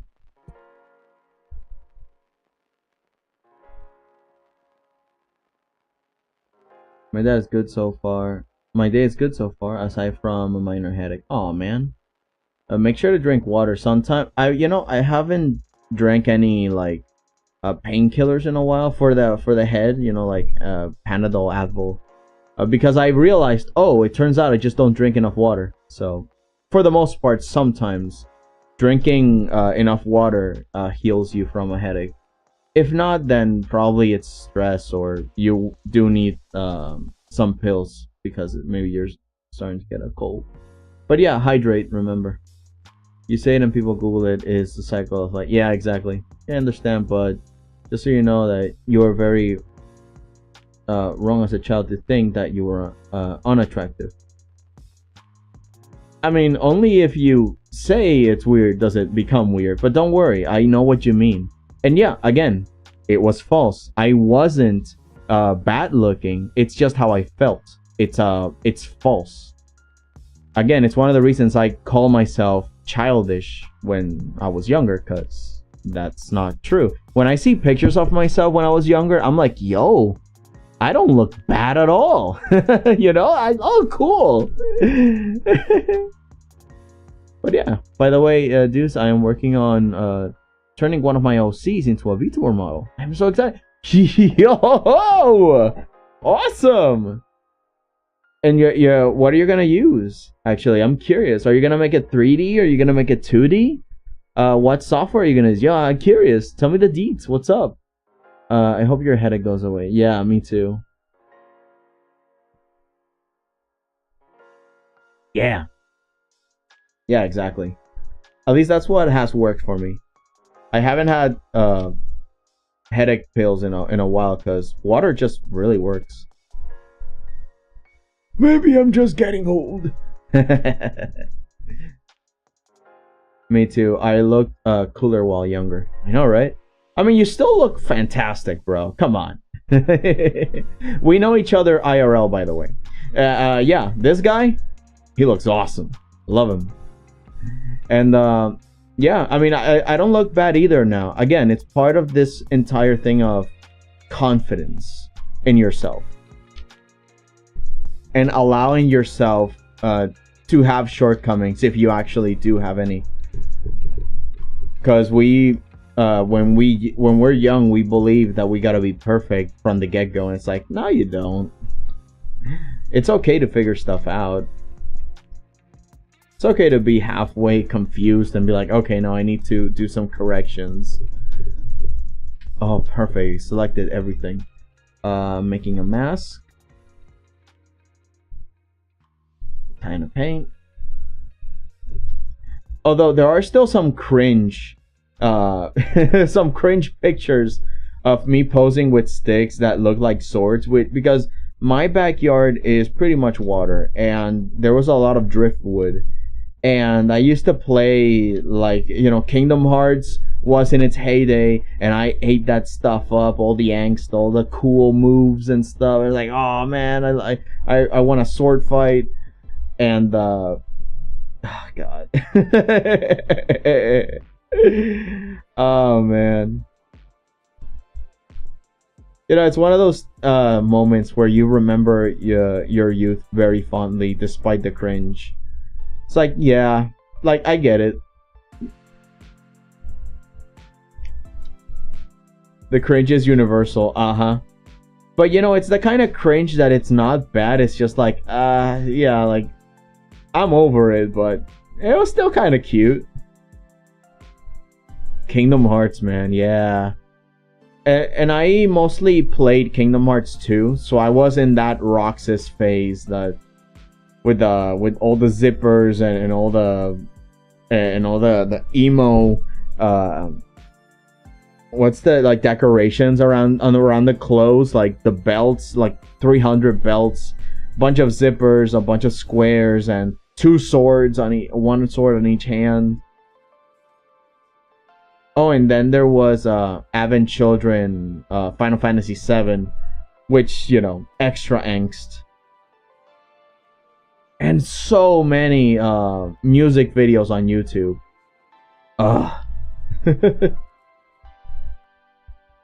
Wanted to see a fight between Cloud and Sephiroth, and you got a bunch of really cool rock music to it. Like, yeah. I have a potato PC, so I will start with either ViadoTube or PNGTuber first. Then targeting 3D model by June next year. I do plan to get a 2D model too, but that's in the far, far future. You can start with Inochi 2D, which is what I want to use in the future. That way you can get a 2D model. But as for a 3D model, I found something that you might like. Okay, so if you go to my profile and you go into playlists, there is a Blender tutorial playlist, and in there is one on how to make a low poly character model. Maybe that could be useful for you, because I want to make a low poly model for my 3D character. If I make a 3D debut, which I want to make it low poly 3D. Maybe you can like that. And use, or at least I'm aiming to use Warudo, which is on Steam. Let me write it down so you can get it.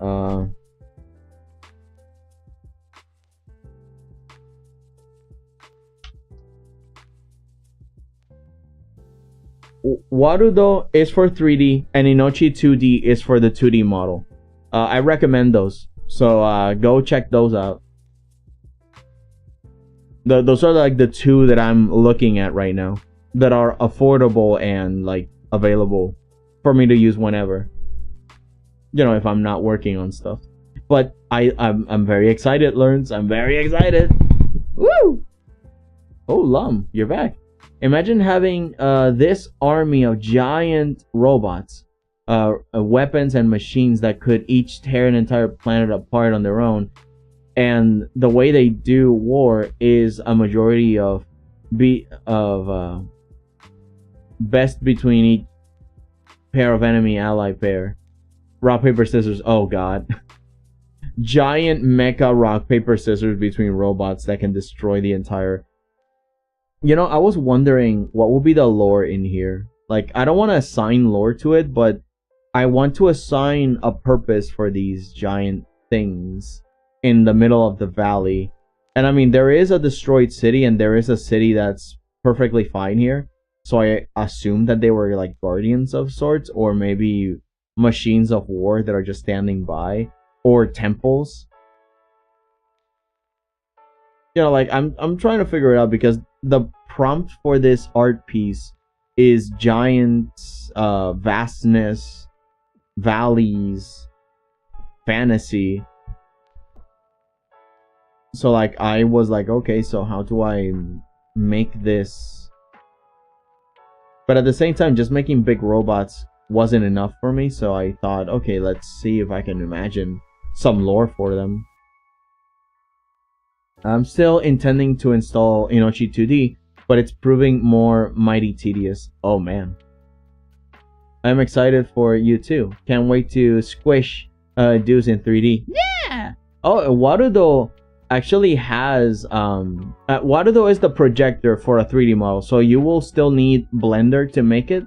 But once you make it and you put it on Warudo, then there is a system where you can just tie it to redeems, and you can just toss thing at me and squish me, you know.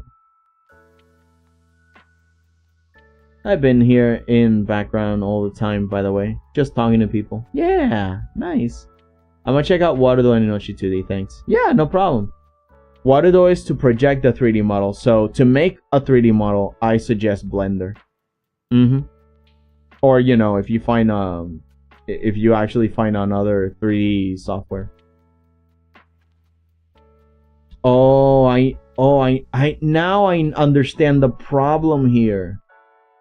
Okay, so I was looking at this roof, and I was like, there's something wrong with it, but I can't figure out why. Now I know why. It's because the light is opposite, you know, that the light comes from this side, and now the light comes from this side. And no wonder the middle looks so weird. God, I'm so dumb. Okay. Okay, so I'm just gonna grab this, and I'm gonna have to split it up. And I'm gonna have to warp it the other way. Ah, crud. Okay, here's what I'm gonna do. Remember what I told you guys about the lasso tool? All I gotta do is put it where I want it to start, specifically here. Then I can just do whatever. And then aim where I want it to end. And let go.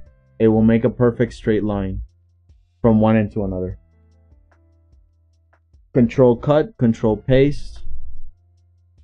Control T. No, wait. First, Control D or deselect. Go to edit, transform, horizontal. And now I get to transform it. There it is. Look at that. Now it's... Finally. I was saying, like, what happened? I'm dumb.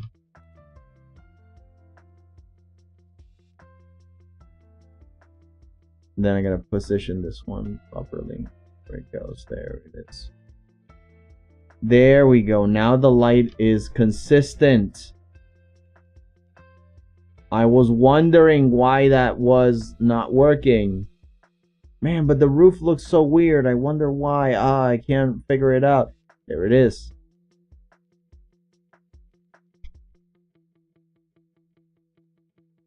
Oh my god, I can't believe I didn't figure that out until now. It's embarrassing. How embarrassing. Oh, wow. You see, from this to this. from that to that.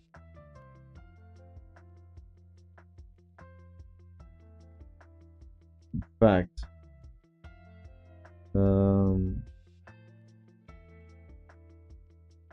yeah, that's fine.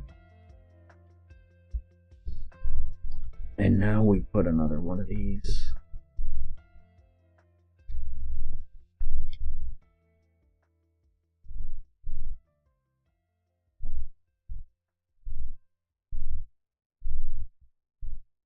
Into the thick of it!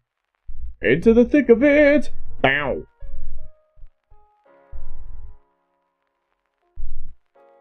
Wow, wow, wow, wow!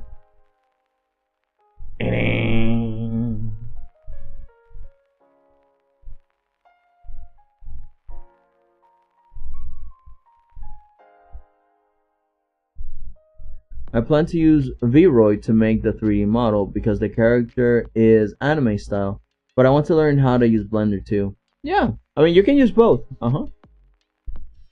And there is enough tutorials on Blender that you can just, you know, go and check it out. Because okay, here's the thing that I want to be honest about. And you know, kudos to people that make their own models, but sometimes to me it looks like just another anime character. And you need to be very particular with character design so that it stands out from all the other anime characters that aren't well designed. Like, it doesn't have to be perfect, but it has to be unique enough that I can go like, oh, I get it. So yeah, I recommend you you study up a little bit of character design here and there and take your time with it. Don't I think what I'm trying to say is don't settle for the default. You know, like, sketch it down, draw it down, and just have fun with it. Like, if it's a pirate captain, like, go wild with it. Put some feathers, make a giant hat, a toggle. Give yourself like the coolest eye patch, and underneath that, make like a really awesome looking eye. Go with a cool outfit. Or if it's simple, I don't know, like, make it attractive in a way that's not default. I don't know how to explain it.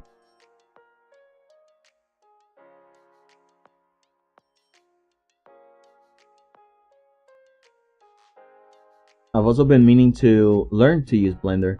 Was it you, Thorn, who was also planning to make a VTuber model, or do you have one already? To the king, to the ring, to the fling, to the ping, to the bling. I'm planning to do a VTuber model too. Yeah, Thorn has been sketching around with his own character, which he wants to be like, if I'm not mistaken, like some sort of barista. But he has like also a plant motif. That's why Thorn, you know, like a rose guy.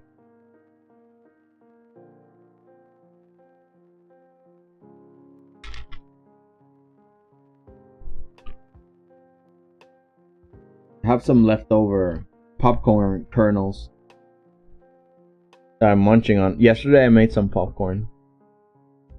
It's really good.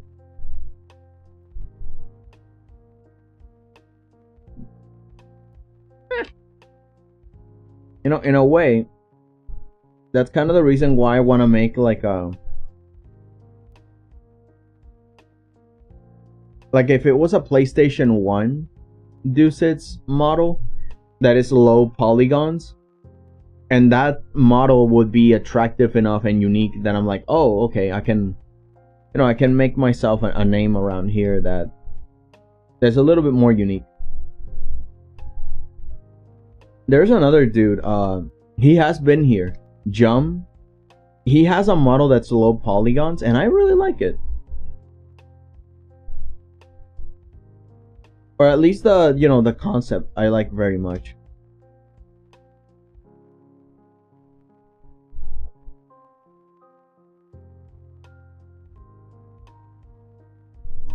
And I did find a tutorial for it, so again, I'm very excited for that.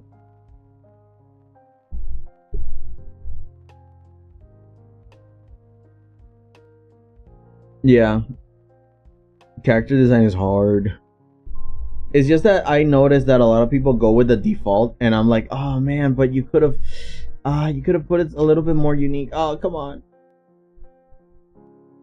But people settle a lot for something very basic that it looks like it just looks like a mannequin, you know? Like a mannequin with a bunch of slapped on assets.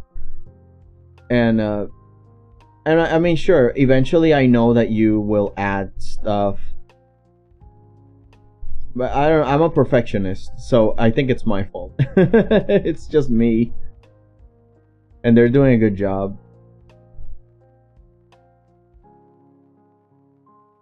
Yeah, coffee shop barista.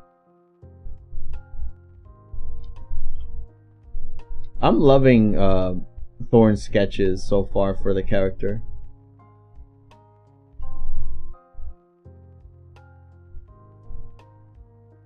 Kind of has Joker colors, but in a positive way.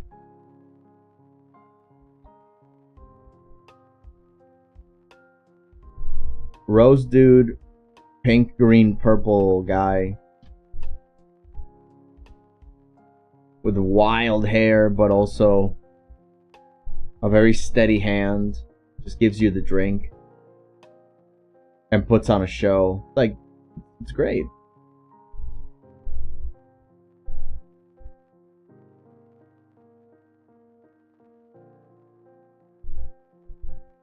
Oops, that's not the right brush.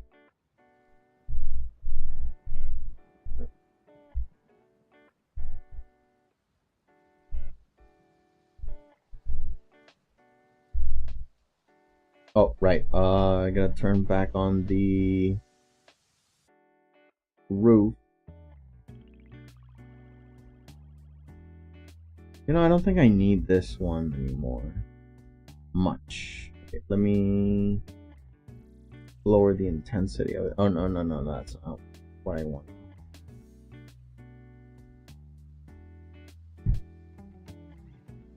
I just noticed the tip of my graphic pen is flattening. I don't even press that hard.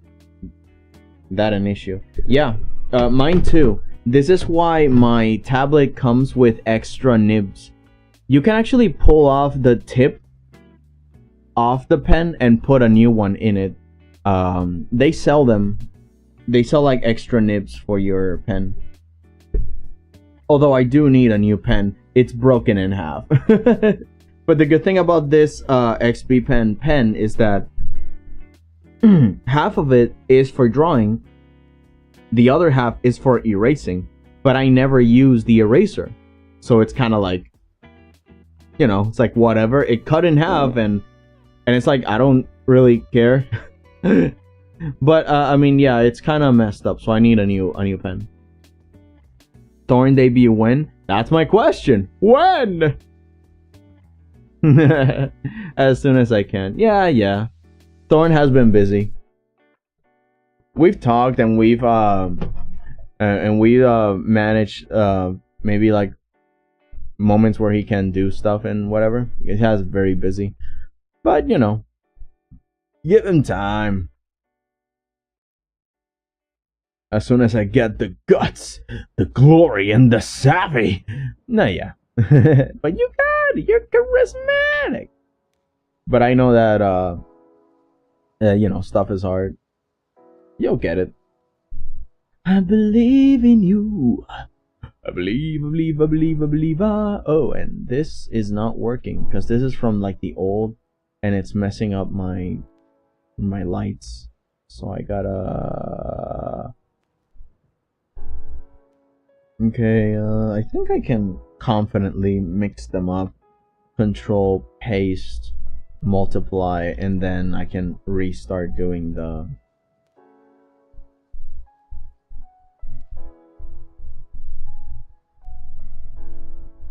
Yeah, you know, borders and stuff. La, la, la, la, la.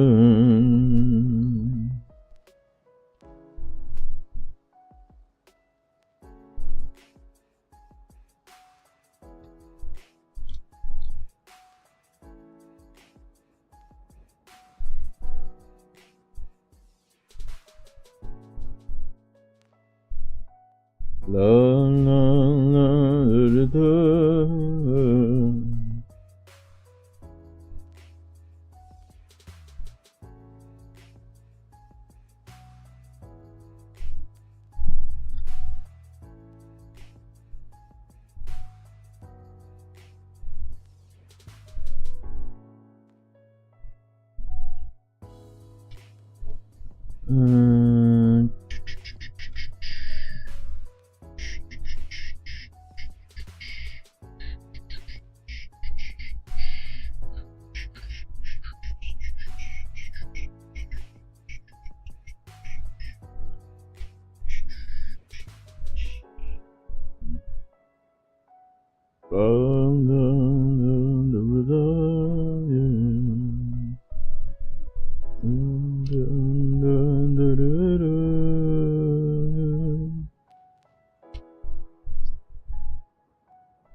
There it is.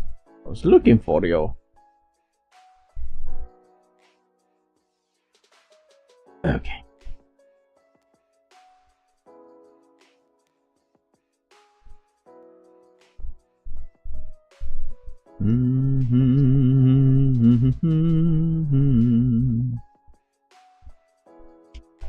This is no, that's the light. There we go. This is what I was looking for. That's what I was looking. There we go. There we go. Yeah. See.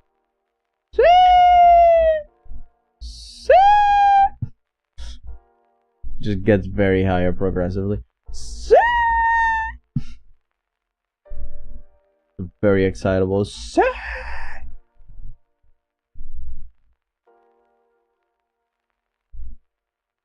Dude, I've been listening to Elvis and a whole bunch of songs from the 60s. Oh yeah, this guy's vintage. Love it. That's his mood. That's his vibe.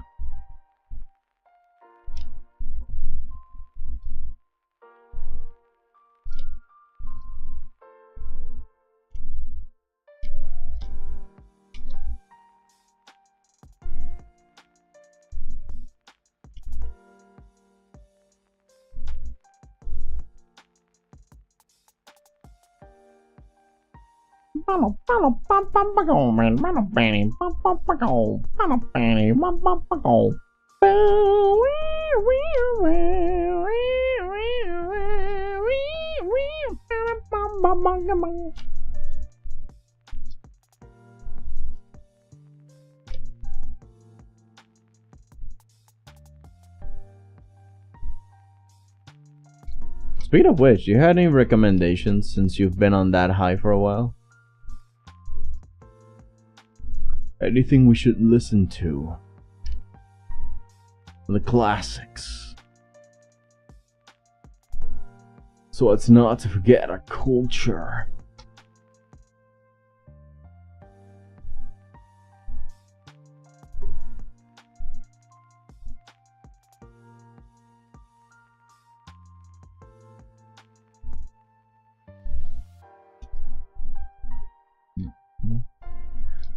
What's this specifically? Ooh, that's not what I'm looking for, ain't it? Oh, it's gotta be this. It's gotta be that. It's gotta be that. Yeah. There it is.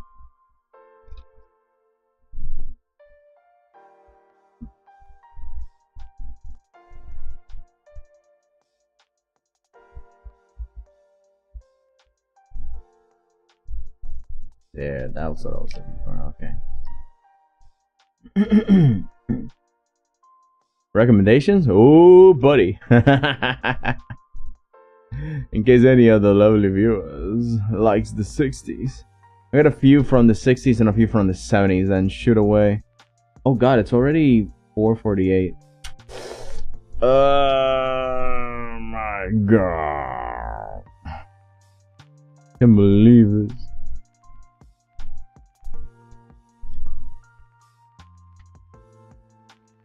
And also from the 80s. Oh god.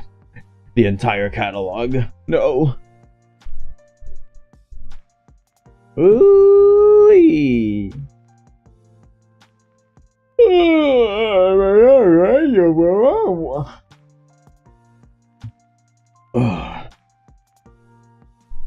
Prince Ali. Well, in that case, if there's like the huge recommendations list, then maybe on the video comment.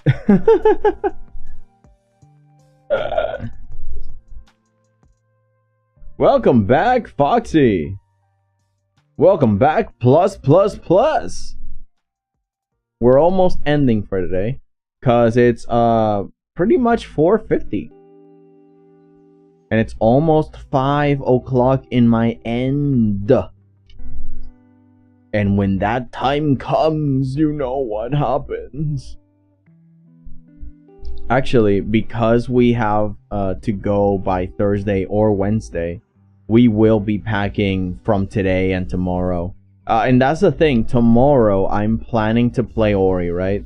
It might be a little bit earlier, maybe a few minutes earlier than stated, 12:30.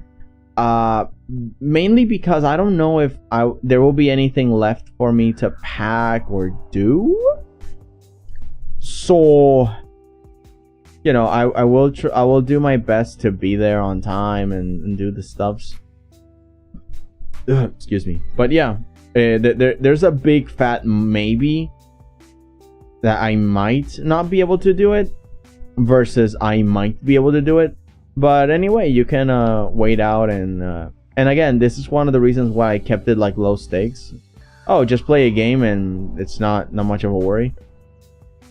And continuing the story where we left off. And oh buddy, I've been grinding on Ori. Like, realistically, it's what I would do. It's what I like to do. I like to grind on a game even before I'm ready to get an ability or something. So in order to spare you guys the boredom of the grind, me on the same spot, getting the enemies over and over and over and over and over, to spare you, I didn't record any of it. But I will be back to where we left off, and we can continue from then on. Oh, and I haven't explored any new areas. I only have explored things I've already been in.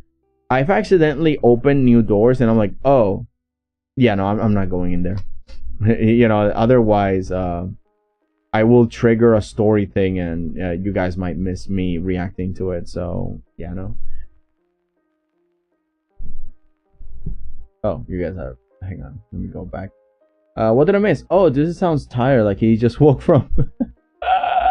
Do I? I mean, it makes sense. I think I'm a little tired. But mostly just EPs. I haven't done much today. I mean, I did walk, but I did wake up so sleepy. I've decided to rename all of the characters reveals so far to V1 if I ever want to redo them. Oh, that works out. Or we'll still have to. One that I've been listening to over and over these days is Elvis Burning Love, but with Philharmonic Orchestra. Ooh! Sorry for not talking, I was thinking. Ah, it's okay. I was wondering if you were gonna stream tomorrow. Yes, I might. It's a big fat maybe. This is why the announcement is like red, because it's a big maybe. And it's also a maybe. It's gonna be a lot earlier, maybe I don't know if an hour earlier or is the same hour. I don't know. The idea is that I don't know what preparations I will need to do tomorrow that I will require to start earlier or much later. Because I will not be here on Thursday. That's just basically it. Either sooner or later, I will not be here on Thursday. And I really want to continue at least a second stream of this week, right? Because there's no good reason for me not to stream this week. Normally I would take like a mini vacation from streaming on a week or on a day so that I don't just burn up. But I don't know, I feel happy streaming right now, so I don't think I will take a break. But this Thursday, yeah, I won't be here. I'll be in my aunt's house, far away from where I live, just chilling in the mountains. But will it end earlier? That's the big fat question, ain't it? I don't think so though, because I leave on Wednesday and Thursday. So on Tuesday I will have the whole day. So it really just depends on the preparations that we finish today. If there's still things that I have to prepare for that day, then I might need to end earlier or not. Again, I still don't know because it depends on today. Once I'm done streaming right now, I'm going to look for my bags. I'm going to start organizing the clothes that I'm going to be using. I'm going to put them in a bag. I'm going to start... I have something to cook that I have to cook. And, you know... just got to get a bunch of stuff ready. Toothbrush, footwear... maybe a tool, because we might need to help her clean out the weeds and stuff, you know? She's a bit elderly, so... of course, we're not just gonna hang out at my aunt's house and not at least do some manual labor. Which, by the way, Thorn, let me know if you need any physical... I keep forgetting to ask you, but I haven't seen you in a while. Let me know if you actually need work around the house, you know, so me and Mom can one weekend go there. We talked about it, like, you know, we're very much free and able to help you out if you need to do something around the house and get stuff done. 5 minutes left. You're right. Got it. Yeah. Okay, I'm gonna finish this lane of windows. This lane of windows. Just this lane of windows. Just this lane of windows. Man, there's so many.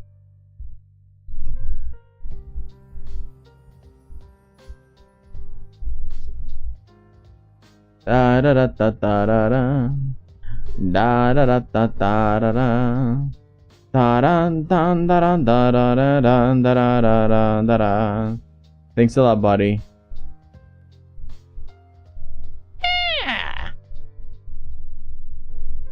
If I can, I'll tell you. Yeah, just let me know. Make a list of the stuff you gotta do and, you know, delegate. You know, tell us, we'll get ready, and then one Saturday after my daily walk, we can just go there.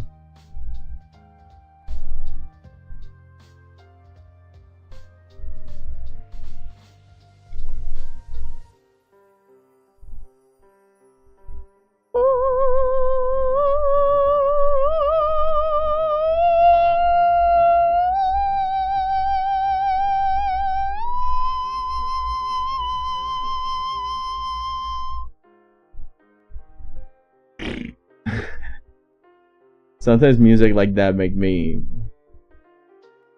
go high pitch. Inspiring music.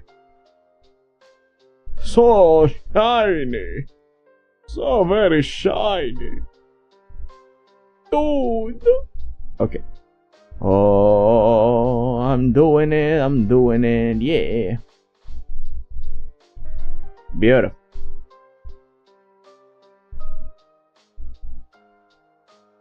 Oh, let me turn back on the things that were missing from the thing. Oh, not that.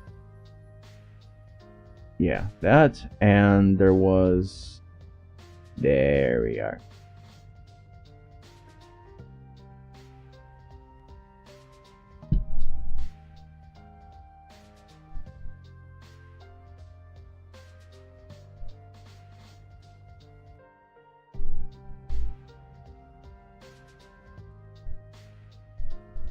All right. Well, it was a little bit slow, but we did something. Okay, so let me find someone to send you guys to. Who's on so we can raid their stream? I was thinking maybe Crispy. We haven't raided into Crispy. Let's see if they're still on.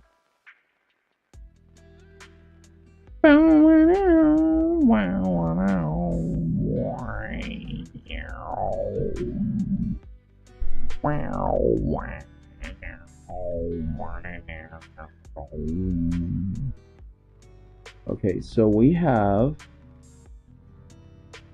Yuri. Crispy has been 3 hours streaming. I don't think he's still on anymore. So I'm gonna send you guys to Yuri.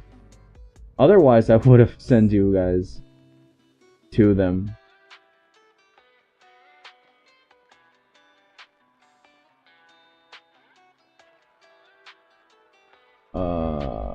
Share.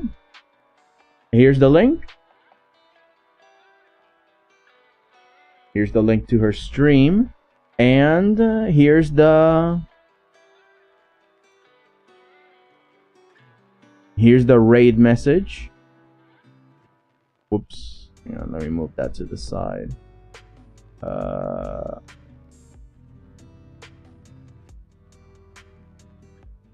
There it is. Copy. Paste. There you go. So, there's the message. Send it only once to say hi.